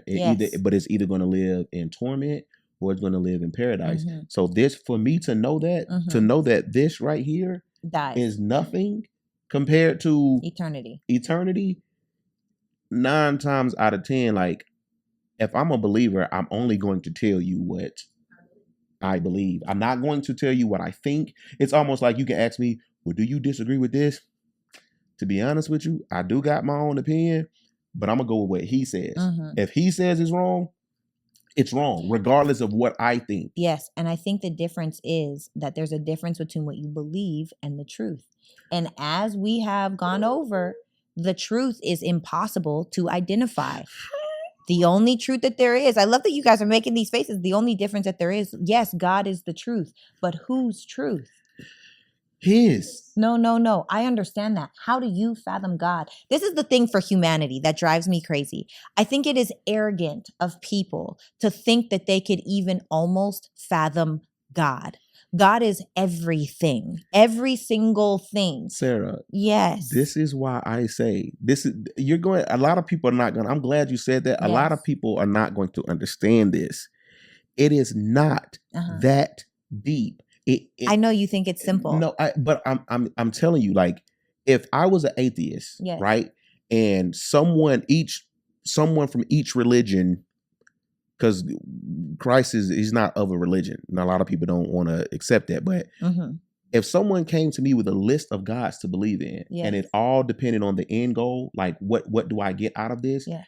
If you was to tell me the deal that comes with Christ versus the one that comes with Buddha and all this stuff, I'm going to take Christ every single time, even if it's imaginary. If you're coming to me saying this is hypothetically, this is the deal you get.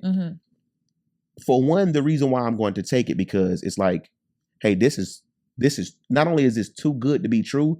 Okay, I want this one. What do I have to do? When he tells you all you have to do is want to be a better person. Yeah. Now, to sum all that up, you're saying, oh, it's God's truth and what you believe and what the real truth is this, that, and the third. Everything that I believe that God is saying, it literally lines up with what you want already. You just don't know what you want, because you a lot of people out there, they don't know the difference between what good and bad is. They think they do. So when you get to know who God is, I tell people all the time, reading the Bible and studying the Bible, that's cool. 2 different things also. It's 2 different things, but even if you do both, that's cool. Even God is saying, that's important. That's cute. But let me show you. It comes in the experience. So when your experience lines up with what you're reading, you won't be able to question if it's like, well, how do you know this is truth? Because to an all perfect God, if you're following the rules, his rules, and he's showing you, like, you have testimonies that nobody will really believe you, it's like, well, how do you know it's the truth? Because I'm living it. I'm not just reading it. I'm not just studying it. And it's too simple. The whole Bible, he throughout the Bible, he's telling you, look, I hid God. Jesus prayed to God and said, thank you for hiding the truth from the prudent, right? From the smart people, the ones that do all this extra stuff. He said, because it is so simple, a child could understand it. So when I listen to people make it like deeper than what it is, it's like, I kind of have sorrow for them, because I'm like, that's the goodness and why you see so much like happiness and passion to me, because I laugh. I'm like, yo, it really, I know you think you can't fathom, but he's literally telling you what to fathom. Yeah. So I feel like, well, I thank you. Number one, I appreciate you. And I love your opinion and I respect your opinion. And I also think that for me, inside of my experience, one of the things that I know is no one can tell me God is not real. I've personally witnessed, experienced, and had miracles worked for me inside of my life. No one can tell me God is not real. I mean, even as far as walking, I was almost paralyzed just over 17 years ago now. Literally an 1/8 of an inch made that much of a difference. And I believe that was God. I shouldn't even be here right now. So nobody could tell me God's not real. Nobody could tell me, I do my best to be a good person. And if that means that, as an example, let's say that one day I do fornicate, and we all have, and it is what it is, then okay, great. Like, understood. And if that outweighs or overdoes all of the things that I believe I do to be a good person, then it outweighs all the things that I've done to be a good person. And I also feel like if in the experience that I'm having at that time, that I do decide to be celibate, because a celibacy is an oath under God, then that's what I experienced at that time. I feel like, and this is where I know that it's challenging for others. I mean, realistically, Christianity breaks down into believing that Jesus Christ died on the cross for our sins, that he died and he came back 3 days later. That is the basis of Christianity. That's not the basis. That's literally it. Which is the basis. That's a foundation, and you build on top of that. There is a build on top of that. How do you build? You have to have relationship. It's not enough to just believe Jesus Christ died on the cross for your sins and came back 3 days later. Then you have to strive to move like, act like, be like Jesus. So one is the basis, the other is the action. You can't have words with no action. It's impossible. So, period. So if that's the basis of Christianity, okay, great. And then you're learning these different lessons. So you see people in the Bible that have done things the right way or have done things the wrong way, and you get to decide, well, what kind of outcome do I want? Well, the truth is there are absolute terrible people out here in today's day and age that have done absolutely terrible things and still have good experiences, and vice versa. Does that mean they make it into hell or heaven? I don't know. That's between them and God. Do they repent before they die? I don't know. That's between them and God. So there's so many aspects of things where I feel like, and not even I feel like, I believe, and this is the part for me, is where people try to say that God is wrath. God is a wrathful God. God is a jealous God. How can you be all loving and have space for wrath or jealousy? That's literally the for me, and I believe that God is the only thing on this planet, on this universe, in this spectrum, in this realm that has the ability to have unconditional love. And if you have unconditional love, you can have disappointment, you can have discipline, you can have punishment, but there wouldn't be space for wrath. I don't think that's what I'm saying. Like, again, I'm just gonna sum it up by saying this. You're first of all, you're trying to understand, and it's I not. think everyone tries to understand. Yeah, but you're trying to understand with a limited mind. In a sense, you're trying. I said the same thing. Sir, or what I'm saying is, God, the things that God wants you to understand, yes, he has no problem with telling you, this is what I want you to understand. Yes. All that other stuff that you're trying to figure out, don't worry about that. He's black and white with that. So when you come to him about things that like, oh, well, what about this? I don't understand this. Da, da, da, da, da. For one, let's just be clear about what I said. The problem is you're trying to understand God at part 3. When you truly know, you have not did the studying and getting to know him. You talking about me or people? And people in general. Okay, because we're about to fight. We're about to throw down. What I'm saying is these questions and concerns that you have, the only reason why I'm including you in that, because the answer is in there already. But I don't have, it's not a question or a concern. It's my challenge to people that think that they know. We're saying the same thing. You said I'm looking at it from a limited mind. We all are, because we cannot fathom God. There's no way to fathom God. Sarah, you can't fathom the parts of God that he doesn't need you to try to fathom. Yes. What I'm saying is, put it this way. Yes. You're saying live by the commandments. No, I'm not saying that. So what are you saying? What I'm saying is the Bible I don't think the Bible told you when Jesus went to use the bathroom. No. Exactly. So with that being said, we understand that I'm sorry, that he went to the bathroom. Just because it's not in there doesn't mean that, oh, I can't. It's more so like, hey, the stuff that I need you to understand, I put it in there. I didn't, if the Bible even talks about, man, if I put everything that happened in here, you wouldn't be able to understand it. You wouldn't be able to fathom it. So with that being said, instead of putting the stuff in there that you can't fathom by your own choice of not going to research, I put the only thing that matters enough for you, I put it in there for you to understand and to reason and to use your logic. Now, to sit here and say we can't fathom, at the end of the day, yes. But the truth is so simple that when you asked, you was like, okay, well, you were saying like, well, back it up when I say, hey, we're going to, I'm losing my train of thought. Like, I'm going to take the message, the sweet, the simplicity, the deal that Jesus offers versus all these other gods. It's so like. I have a qualifying question. Have you done the research on other gods? So how can you powerfully choose one when that's the only basis that you have of information? Because of because of when you listen to other people's, I'm just basically, when you line it up with the character of God, right? Yes. That's why I told you that deal that they offer. If you want to come tell me about your God, and this is no disrespect to any other religions out there, but that's what it was. You were talking about the works. You was talking about the things. Oh, if I fornicate, does that outweigh this, that, and the third? Understand something. Your sins don't get you into hell. Right. Your good deeds. Your heart gets you into heaven. Your heart doesn't get you into heaven. Your sins doesn't get you into hell. Your heart or good works don't get you anything. This is why it's so powerful that people like. This is why it's so unbelieving. Wait, I'm confused because you just said God knows your heart. Right. So just hear me out. Okay. What I'm saying is this is why it's so powerful and that it'll bring you to tears. Yes. Because it's so undeserving. Yes. So when you think about what undeserving is, God is saying, listen, even all of you deserve hell. Every last one of you are supposed to be in hell. Sure. But as a free gift, I'm going to give you someone that can get you into heaven. Your heart can't get you here. Your sins can't get you to hell. Your good deeds can't get you to heaven. The only thing that can get you to heaven is this free gift. Now, if you choose this gift, you're going to back up what you're saying by being that better person because you said you wanted to be a better person. That's why you chose him.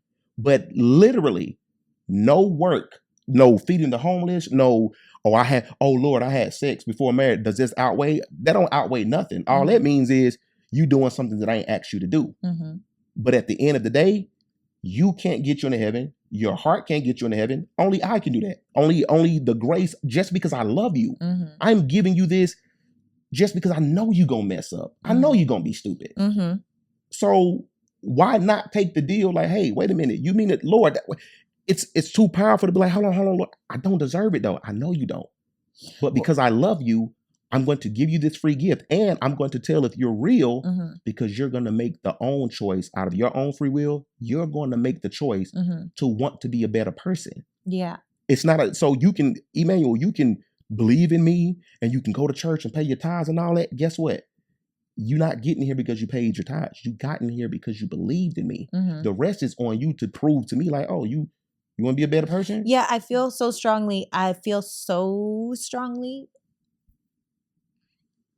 Like, yeah, I know I'm going to heaven. It's you as you should. But I know. And I also feel like, I respect everything that you're saying. I just don't think I think it's over, and it is. I just think it's so simple that it's overwhelming. I've never cried. This year, when I rededicated my life back to Christ like last year, and I know we've been talking for a while.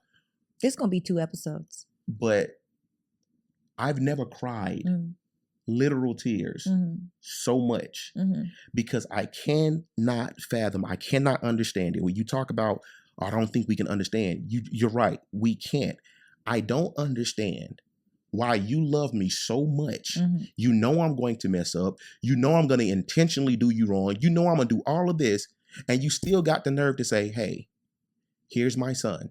You don't have to do anything but believe in him. Your works is not going to get you here. Only I can get you here. For me to sit down and just like dwell on that, I was literally like this. Nah, I'm not believing that. Like, it can't be true. Hey, the stuff that I'm doing. And God is like, it's all true. And the perfect thing about it is, all I have to do, you can call cap on yourself. That's just like you saying, oh, well, I want to go to the gym every day and I want to start working out. God is like, okay, prove it. Because the only thing that's going to help is you. You getting up and keeping your word, that's just going to help you. You already locked in. Like when it comes to your faith, you're already in heaven because you believe. The rest is on you to experience what I have for you on this earth. It's just that after you done, you get to do whatever you was already doing, like being like a better person. You get to be a perfect person with me. And a lot of people, they will not accept. That's why it's like there's no way I'm going to hell. If that's the deal, there's no way. Because I already want to be a better person. I don't need to me feeding the homeless and doing certain things, that doesn't make me a better person. And most importantly, that does not get me access to you. I do think that so when I say your heart, what I mean, like your heart does get you into heaven. What I mean by that is because God knows in your heart if you actually do choose Jesus. Okay. God knows in your heart. God knows your heart is what I'm saying. Mm-hmm. So you can fake and facade as much as you want. At the end of the day, God knows your heart. Your heart will get you into heaven. So just for clarity. And also, I do think that being a good person does come with those kinds of things. I do think that, striving to be a good person, I do think there's so much. And this is the thing. This is why we never really talk about religion, especially not anymore on this podcast, because again, people will fight harder for their belief than the truth. And the truth is, the only truth that we know is God. Everything else is biased through lenses, experiences, perceptions, and vantage points of each individual person.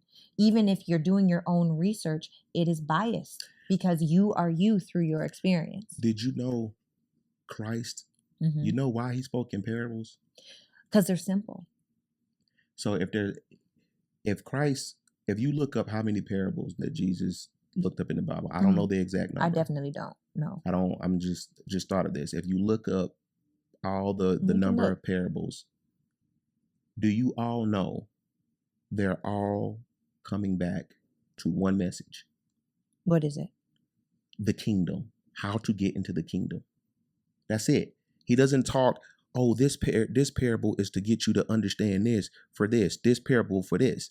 It's like, no, every analogy that I give you, the reason why he even breaks it down in analogies is so it's for your understanding. Looks like it says either between 35 and 40, and others count between 100 or over 250. Well, whatever the exact number is, every last one of them is bringing you back. He wants you to understand how what gets you in, like not what gets you into heaven, but the goodness of how you're supposed to operate. So when you say, "Oh, I don't think we can fathom God,"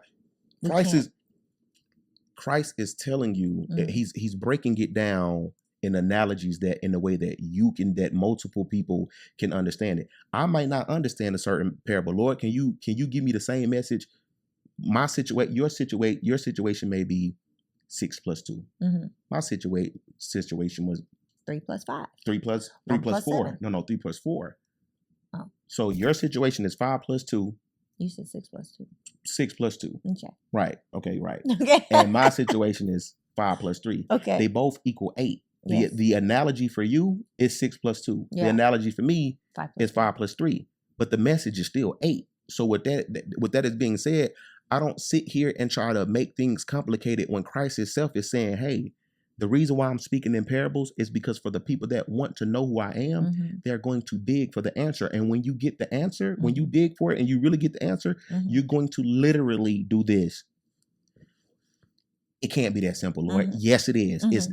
And that's why it hurts so much when I meet my friends or I meet people that they're doing all of this thinking and making things complicated. And I'm like, yo, he's not a complicated being. Like, even if you didn't believe in him, you still not going to understand the ways of this world. There's atheist or believer or non-believer, you're still not going to have the answer to what the truth really is. No. So why not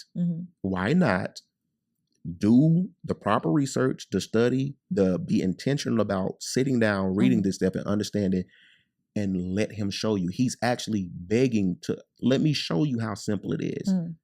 That's why I say, like, I've cried literal tears between last year and this year. Sometimes I'll be sitting here writing a song dedicated to him, and I kid you not, in the middle of me spitting my verse, I burst out in tears because I'm sitting here like, dog, Lord, there is no way you're doing this for me. There is no way it's that simple. And he's like, yes, it is. Because think about it. When I made Adam and Eve, did I not already make everything perfect? I just put them there. If I gave them everything already taken care of, why do you think I'm spending so much time trying to get y'all back to paradise? That's the goal. That's why he has to make a new heaven and a new earth. The heavens were ruined when Satan did what he did. And then when he fell to the earth and caused Adam and Eve to sin, it's like, okay, God is like, okay, I'm going to do everything over. Mm-hmm. So now it's like, it don't get no simpler than that. Mm-hmm. So if you trying to figure out like, oh, well, I just don't think we know the truth, or we really don't know this, that, and the third, I can only tell you what my life is lining up specifically. Mm-hmm. Not just, I'm not going to get the same answer you're going to get. It's tailored. Mm-hmm. When you start asking the questions that you want, and Mm-hmm. you actually start, God is looking at you like this.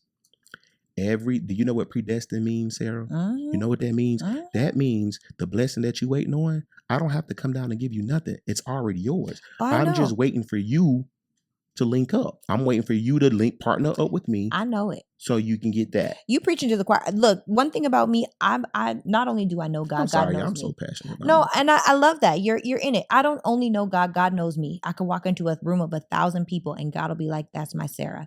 So inside of the conversation, it doesn't matter who I'm talking to. I'm talking to somebody that is a Bible-bearing Christian. If I'm talking to somebody that believes in Allah, if I'm talking to somebody that believes in Buddha or agape or whatever it is, y'all do you. I know me. I know my God. I know who God is. I've seen God move inside of my life. And I really feel like our lives, the level of favor that you have in your life is a reflection of your obedience to God. Mm-hmm. I think my life is very favored. So inside of that, everything that you're saying, you're hilarious. Everything that you're saying. And what I mean by that is I've literally had near-death experiences. I shouldn't be walking. Like there's so much favor on my life. Like my dad is still here after going through freaking stage 4 prostate cancer. Like there's so many things that I know God has like really stepped up and stepped in and done all of the things that were to teach me a lesson, good and bad, right? That's what I mean when I say favor. I'm going exactly where I'm supposed to be going. And when I'm not, I get ripped off the path a little violently because I know that I'm really God's baby out here. Like I know that for me. So I hear you. I'm just saying that, I think that for people that are listening and they go to church and they hear the pastor, you have to remember, even inside of this conversation, you said, I may see 6 + 2, it equals 8. You might see 3 + 5, it equals 8. That's what I'm saying. Our own bias and our own lens and our vantage point, our perceptions and our experiences make the beginning of the equation different, even though the answer is the same. So we're really saying the same thing. We're just saying it in a different way. But I mean, yeah, I hear you. And I don't disagree necessarily with what you're saying. I just feel like I leave it up to people to do what they're supposed to do what they feel is right for them. Well, I mean by the equation, like that's the level of understanding. That's just the situation, like the experience that you're in. Mm-hmm. But a lot of people try to say, well, that's why I'm saying the interpretation. The interpretation is the sum. It's not the equation. Your 5 plus my 5 + 3 is 8. Your 6 + 2 is 8. Mm-hmm. The point is the sum is still 8. The interpretation. So if I'm telling you, hey, 8 is the answer, but you're saying, well 6 + 2, that's why, how do you know your interpretation? It's still 8. No, that's where we differ. We're not differ. You're just saying it differently. Does 5 + 3 equal 8? Yes. Yes. Does 6 + 2 equal 8? Yes. There are 2 different ways of getting to the same answer.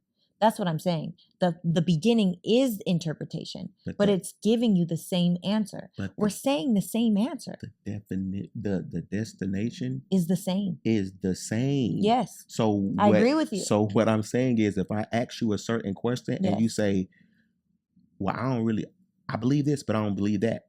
Of course, I'm going to look at you and be like, okay, cool. But the fault would be in your midst. It's almost like, oh, put me on to something. I didn't know that. And I'm not going to call it down because this is your podcast. You can call it when you want. But I want to ask you something. What does this verse mean to you? A man's gift will open doors for him. What does that mean to you? Well, I've heard it put so many different ways. Well, I mean, what does it mean? The thing that God gave you, is going to open the doors for you. It's not necessarily hard. It's innate. It's a blessing. It's God's gift to you. Right. And I don't even necessarily think it's a man as in male, female. I think it's man as in humankind, man. So if your gift will make ways for you, that was God's blessing that he gave to you before you came here. It fostered, turned into the thing, and it opens doors for you. Right. And I'm going to look this camera dead in the face and be say, like, that's wrong. That's wrong. What's it mean? It's talking about bribery. Mm. So the fact that you can read a scripture and look at it as plain as day and say, oh, this is what this means, and you be completely wrong. Imagine how your life would change when you really find out what that verse is talking about. But this then raises the question. If you feel like if they're saying bribery will open doors for you, true. But so will your gift and character. But does it hurt? So like you said in the beginning. Sarah, so it's not does about. Does it hurt? Listen. So what I'm saying is, it's not. It's not about if it hurts or not. But that's what you said. No. What I'm saying is, that's not the topic of discussion. The topic of the point is when you realize what that verse means, you know how to properly apply it, and it's not for you to go, oh well. That means this. Yeah, okay. I'm giving thanks to God for the talents that He given me. I blame my talents for this. But specifically, depending on what Bible you have, it tells you this chapter is differentiating between righteousness and wickedness in the sense of your gifts. So when you read correctly or you look at this verse, you can sit here all day and say, oh yeah, well, my talent's cool. But wait till you see how your life changed and how much this has been in front of you once you really understand what this verse means. And that's how you accurately apply the correct verses to certain situations. Okay, you just made me think of a verse and I have to look it up. Hang on. I'm listening. Sorry. I'm not going to go into super detail about it because I want people to go out there and look it up on their own. That's the whole point of me spreading the gospel. I'm not going to try to sit here and force feed everybody my interpretation, but go study that and watch the revelation that you receive. Some of you guys receive when you really understand it. And that's what I mean by like, you have to understand like certain scriptures to know how to apply them so you can understand like, oh no, God is real. And it don't take him doing miraculous things like, or testimonies and things like this. He wants to show you how to live daily. Okay, so this is okay. I'm glad that I just brought this up because now I'm thinking of the Bible verse where in 1 Peter where it says, as each has received a gift, as in we have all received a gift, use it. The gift, it is the gift to serve one another as good stewards of God's varied grace. So if it's saying man's, what is the verse? Man's gifts will open doors. Right. So if you're using the same word for something that means something differently, of course there's room for misinterpretation. That's the whole point of studying.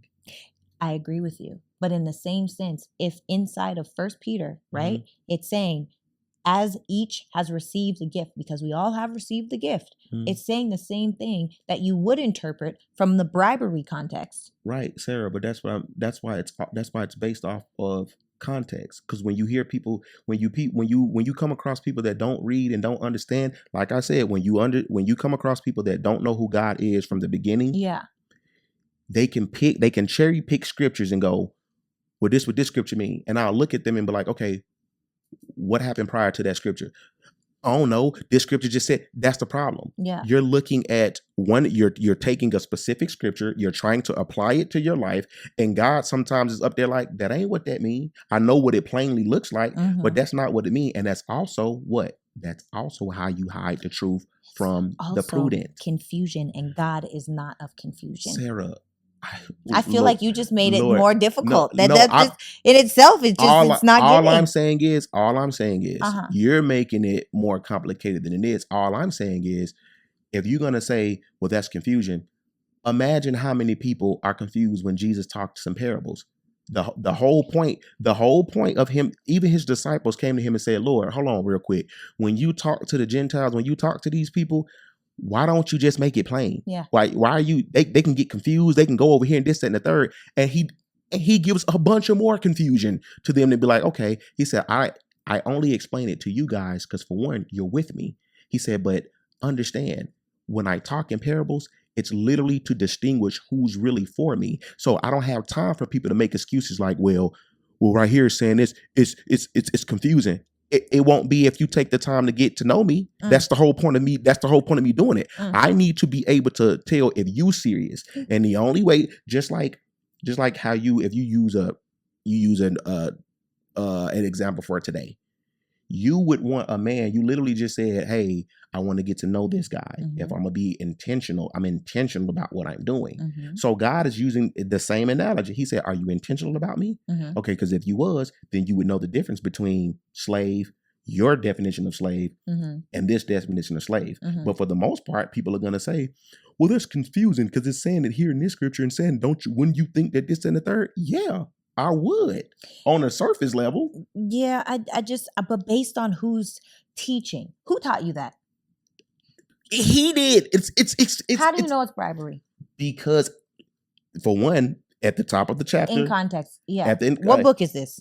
This is I could Proverbs. just look it up. Proverbs. A man's gifts. Let's look, because I know exactly what you're talking about. A man's gifts will make room. 18:16. A man's gift.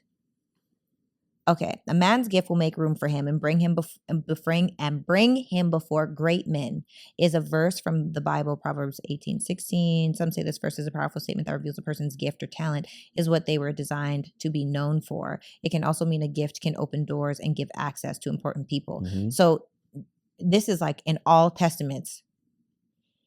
ASV, AMP, ESV, GNT, NIV, NASB, even more. A man, and then King James Version, a man's gift maketh room for him and bringeth him before great men. Is first. Notice it says, again, comes with studying. I didn't want to do all this, but notice it says. Oh, we doing it now. We 2 hours in at this point. No, notice it says a man's gift. Yes. And it doesn't say God's gift. Yes, a man's gift. And some people are like, well, God gave us a gift. So technically what I'm saying is, when you read that's why you can go to the verse. I'm only telling you this because I'm actually looking this stuff up and studying this stuff. Yeah.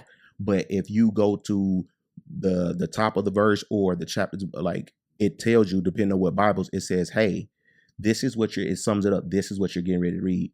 Righteousness versus, the way. But based on and that's what I'm saying. See, that's the problem.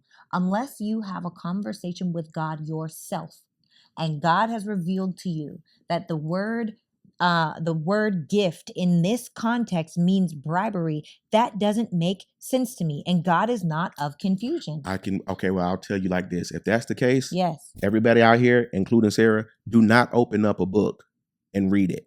No. Sarah, but let me finish. It allows an expanded perception based on your experience. But the thing is, you can't say that because I once thought it meant that, and that was still my experience. I'm over here like, oh, okay, yeah, look at what my talents is getting me. Look at what this, that, and the third. But then I go, my brother, shout out to O'Keefe Hudson, who actually studies and does what he has to do. Bring him here. We need a Bible study. He put it out there and he said, wow, I was this old or whatever he said when I found out this is talking about bribery. So now Who told him that? He's studying, and as far as like theologians, he's not just sitting here, oh, this is my own interpretation. What he does is, okay, let me go to 6-7 theologians who dedicate their lives to studying this stuff, and I'm going to see what if majority of them are saying, hey, oh no, this is talking about bribery. You may have one person that goes, well, I think it's talking about this. But if you're going to use logic, if you're going to use logic and reasoning, 9 times out of 10, you're going to go, okay, well, if majority of the scholars that dedicate this are saying, hey, this is how you break that down, because you need, if you're going to ask that question, then there would be no point of Jesus saying, hey, the harvest is plenty. We just need to pray for more laborers. What that means is it's enough people to spread the gospel to. We just don't have enough people that's willing to do it. So why are you questioning, well, their sure beliefs? Then why is God leaving it up to me? As a matter of fact, the fact that he's using someone that I can relate to get the job done, that's what makes me believe even more. No, I agree with that. I've studied the Bible. I've done a lot of studying, and I know that it says in the Bible to go be a disciple and go make more disciples, meaning teach more people about Jesus. I understand this wholly and fully. What I am saying is, if you talk to one theologian, hell, 6 theologians, and all 6 of them say they may believe in the fact that gift does in fact mean bribery, I could also find 6 other theologians that believe that it means gift, your talent, what God has blessed you with. The problem is inside of what I'm saying is you have to this is why having your own relationship with God and having your own integrity point barometer to measure from is so important, because otherwise anybody can say, oh, that means this. And now that becomes the truth. And although it is somebody's truth, that doesn't make it the truth. And the truth outside of God is damn near impossible to find when you have 6 theologians over here that'll say gift means bribery. And you have 6 theologians over here that'll say gift means whatever God blessed you with. That's why I'm saying you have to be aware of inside of self, know God in self. And that's why the simple message that God encourages after that is, hey, first of all, a lot of words have different meanings. Yes. So with that being said, the next thing for you to do is read in context. Yeah. It's not about studying. It is, but what I'm saying is gift means gift, or whatever the case may be. Yeah. Like, I'll just use a more simple example. While you're doing this, Anissa, can you please go into this over here on the bookshelf over here? There's a green Bible. I'd like you to grab that for me, please. And thank you. Oh, we going, baby. I'm waiting you cross. Go ahead. Go. Yep. The next thing is context. Now, if we use a more simpler word, let's take the word slave. If I was to say I'm a slave for Christ, you know how many people will get offended and like, why would you want to be a slave when they were treated this way? And it's like, okay, before. Thank you.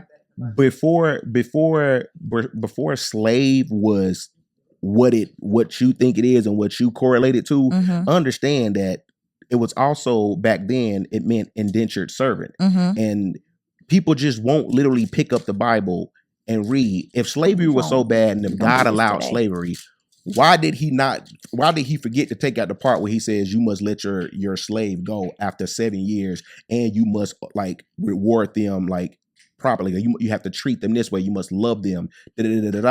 Nobody is going to pick that Bible up. No one is going to read that part. They're just going to equate slave with the African slave trade and what was taught in middle school. And it's like, hey, slave is a bad word. And it's like, what? But that's not confusion. That's understanding. Those are different. So is reading gift and other gifts. That's confusion. Here, I'm going to just read this to you. Look, I have it right here. 18:16. 18:16. Yep, 18:16 is right here. A gift, Proverbs 18:16. A gift. Wait, let's go to where does it start at? 18 is right here. 18. You see how in context it goes, unfriendly person pursues selfish ends and against all sound judgment. It starts quarrels. Fools find no pleasure in understanding, but delight in all that. When you read even the chapter to it, when you read all that, and study it, you're seeing that it's comparing. So this is what I was doing. And that's exactly what I was looking at, because it does compare. While you were saying that last sentence, are you ready for that? Let's just read the 4 verses before 18. Okay. This is 18:16 is what we're working our way up to. So let's start at 12. Before a downfall, the heart is haughty, but humility comes before honor. To answer before listening, that is folly and shame. The human spirit can endure in sickness, but a crushed spirit who can bear? The heart of the discerning acquires knowledge, for the ears of the wise seek it out. A gift opens the way and ushers the giver into the presence of the great. Nothing about this, to me, would I think bribery. I know. You know why? Because a lot of this stuff, again, when you open up the Bible, a lot of people are going to they're going to read it for face value. Yeah. And they're going to go, well, nothing about this says this. And then when you study, it's like, oh my God, wait a minute. This is what this meant the whole time. Oh, that makes sense because over here I did this and oh, wow. And that is how God works. He's not going to put it. He's not going to, you call it confusion. God calls it hunger. Hey, what are you true about what you're saying? Because that is the main reason why Christ said, hey, parables is for the people, that really want to know who I am. It's not for the people that says, well, this doesn't say this to me. Exactly. So if you have questions, that means you're going to do what? That means you're going to study and you're going, and then when you get the true answer, your eyes are now open. Again, I use my mom asked me this question as an analogy. She said, literally, Emmanuel, you wear all these chains and wear all these jewelry and stuff like that. She says, when you go home, do you hide your jewelry in the safe and lock it up? Or do you put it on your dresser? And I said, well, Mom, I put it in the safe and I lock it up. She said, why is that? I was like, I don't know. She like, I guess if somebody break in, she said, exactly. If somebody breaks into your house, if they want that jewelry, if it's hidden, guess what they gonna do? They gonna tear their whole house up just to get that treasure. Yeah. Versus you just putting it out there. You ain't gonna leave it for them to just, because if that's the case, we'll only go to God when we got a problem. Right. So with that being said, hey, I am going to, the thief is going to come into my house and he's going to go, I know the treasure is in here. Let me be intentional about finding it. I'm going to flip this over. I'm going to do all this because I got to have that treasure. So for me, God is going to, there's a lot of things that I read in the Bible and I look up and I go, Lord, this does not make sense to me. This is confusion to me. But I also am humble enough to say, hey, I know it's my fault. I just need you to reveal to me exactly what they're saying, so I won't go around thinking this and living my life like this and or spreading that this is what it means. For another example, I read when I was reading in Exodus, it says that Jesus told Moses, he said, hey, I need you to go free the slaves, but I need you to go tell Pharaoh to let the people go, but he ain't gonna do it because I'm gonna harden his heart. When I read, I'm going to harden his heart, I sat there and then I look at the punishments that he put, the plagues that he put on the Egyptians and Pharaoh, and I got confused. I said, hold on, Lord, you can't tell somebody to do something, then harden their heart so they won't be able to do it and then punish them for a heart that you hardened. That does not make sense. And it plagued me for months because I'm like, I'm pissed because I know there's an explanation for it, but I'm reading it plain as day, Lord, and that doesn't make sense. And I don't want to just leave it up to, well, you just got to trust that God knows what he's doing. That ain't enough for me. You need to tell me what this means. And once I did the studying and research on what hardening heart means, all that means is God says, I'm just not going to show mercy. Me hardening your heart, that means I'm going to allow you to do what you already want to do. I'm going to give you over to your own desires.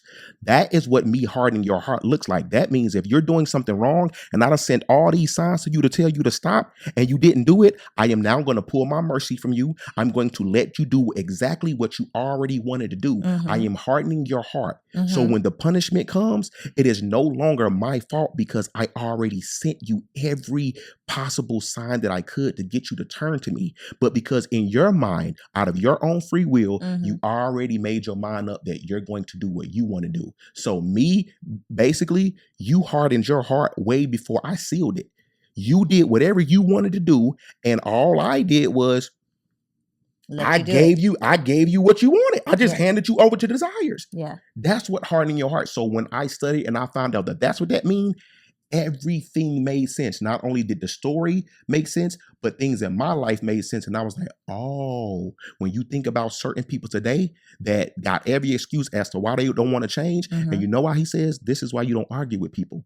Because some people have hardened their hearts. And when you read from the beginning in Sodom and Gomorrah, you notice a pattern. He said the same thing. He said the same thing about the people in Sodom and Gomorrah. He said, hey, these people have hardened their hearts to the point where I have to come down here and destroy them. What that means is they're not, I showed all the mercy that I could. I've waited 400 years. I gave them 400 years to turn to me.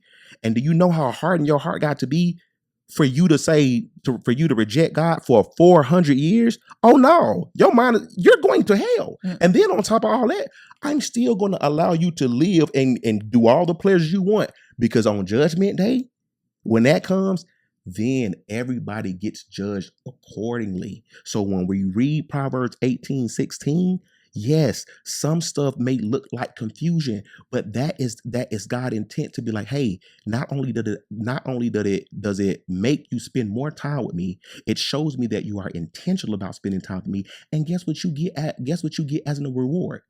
You get better understanding, knowledge, and revelation. The Bible says revelation and wisdom can only come from God. Yeah. So you can't sit here and read something at face value and think you understand it without doing the proper research. You I brought agree, it up. but research though does not necessarily mean what you do, because lean not on your own understanding now.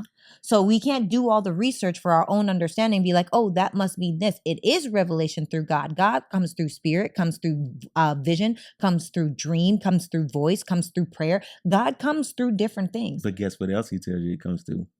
Tell me.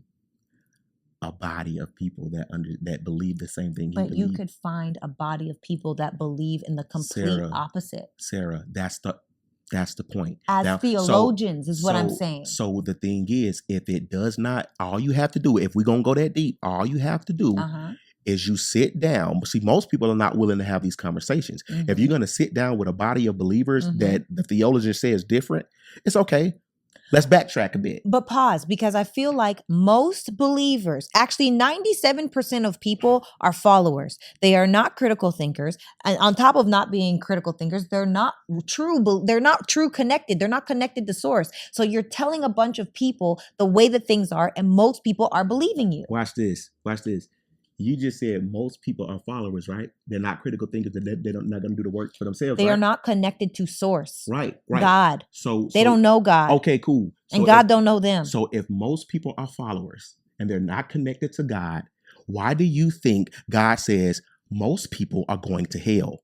There's only a few people that is getting into heaven. You know why that is? Because most people are followers and not connected to God. The only way you can build a relationship and get connected to God is if you intentionally study, research. And when I say get with the body of believers, he says, the Bible says it is good to have 6 or 7 advisors that y'all can sit down and break it down to make sure. Not if they all believe the same thing. And that's the troubling part for me.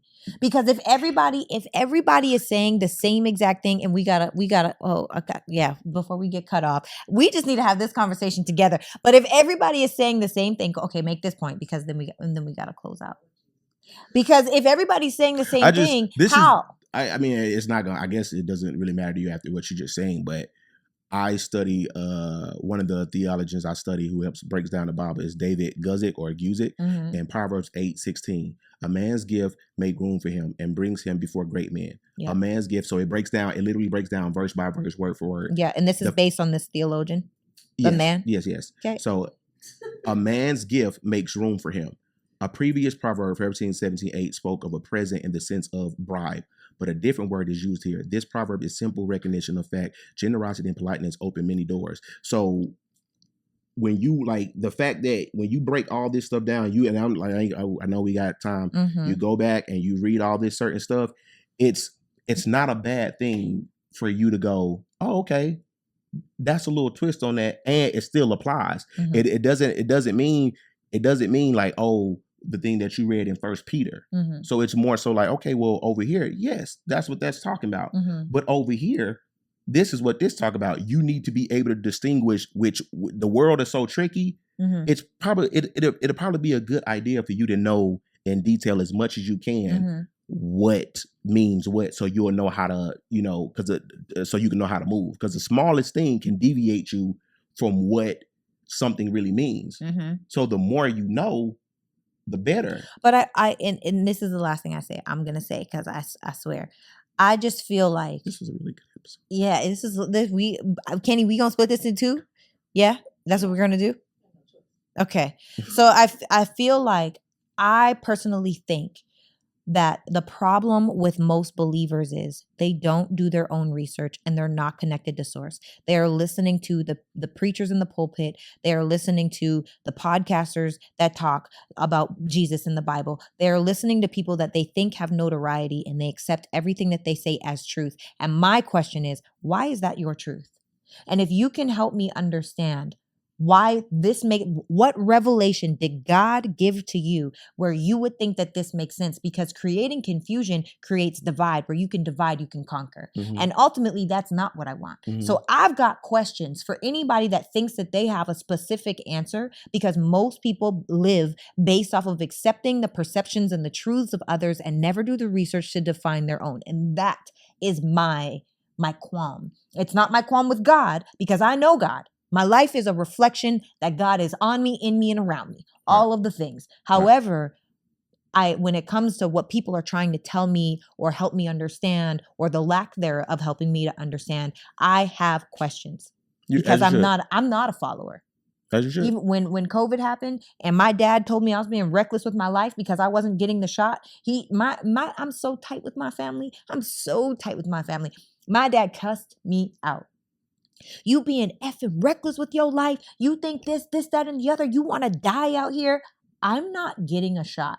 And the only thing that I had to hold on to, which kind of made my mom a little, because my mom was, the science is, there's no science. This is brand new. I don't care what nobody says. I'm not getting this shot. And the reason why is because there was one person that said this could do something to your fertility. And in the future, and I know a woman that had a stillborn baby after getting the shot, but not the point. The point is that if there's a chance that this could mess up me having a baby in the future, then I will risk it. If this is something that's going to stay in my body, then I will risk it. I don't care how many people are saying, go get the shot. This doesn't make sense to me. And now, flip side, we're finding out, oh, the shot had this in it. My dad got blood clots. My grandfather got blood clots. My super healthy grandfather got blood clots. There's all of these things. And maybe it was from the shot, maybe it wasn't. But the truth is, everybody can decide for them. I just know nobody else gets to decide for me. Well, I'm a definitely end on this. The fact you got questions, you say, well, how can you trust? This is man's thoughts. This is man understanding. Everybody got their own truth.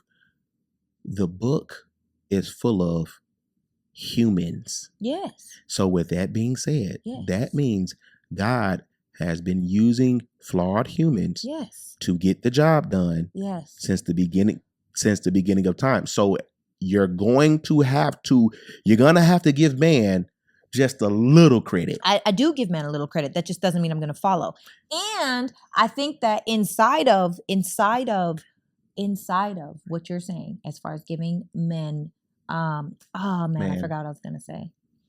Yeah, it doesn't matter. Anyway, I loved this episode. And it's funny because our final question on the podcast, I already know your answer. Our final question is, what book changed your life and why? Because we are avid believers in growth and evolution. Well, like you said, you should know the answer. But already. You could tell them. But I'm going to tell them anyway. Come on. Clifford the Big Red Dog. I love Clifford the Big Red Dog. Yeah, I'm playing. Of course, the Bible. Man. Yeah, of course. It's life. It's life. So you gotta. It's the Bible. We have never done a 2.5 hour podcast episode ever. That just come with your boy. You know what I'm saying? We didn't even talk about you having all these brothers. We didn't talk about. Yeah, I know. We didn't talk about. We didn't talk about. I love that. That's what you. I love that for you. I love that. For well, you. I mean, listen. Well, how about this? If you guys enjoyed this podcast, I would gladly come back if she allows me, so you guys can get to know a little bit about me. Not so much spiritually, but at least you guys know the spiritually. You should be all of you. I love this episode because we can have a healthy dialogue, and there's no judgment. Well, I ain't gonna lie, judge you a little bit. You might want to start saving waters now, not for the apocalypse, but yeah, you're gonna be a little thirsty while I'm in hell. Well, I never said that, but hell in a handbasket. Look, I'm cool with it. Okay. No, don't do that. I am. Wherever I go, I'm supposed to. It's predestined. You right. No, it ain't predestined. I ain't going to hell. I'm not going to hell. I'm going to heaven. I'm already in heaven. I'm going to heaven. I'm going to stay consistent with my heaven. I'm going to heaven. Pinky swear. Oh no, Lord. What am I doing? She's already hot. All right. Well, thank you for having me. Yes, thank you for coming here. And guys, if you've made it this far, you a true giver for real, okay? If no one has told you, you are freaking phenomenal. Bomb.com, nothing can stop you but you. And again, Emmanuel, I gotta say thank you so much for coming on here and blessing the podcast today, literally and figuratively. Thank you. We love you guys, and bye.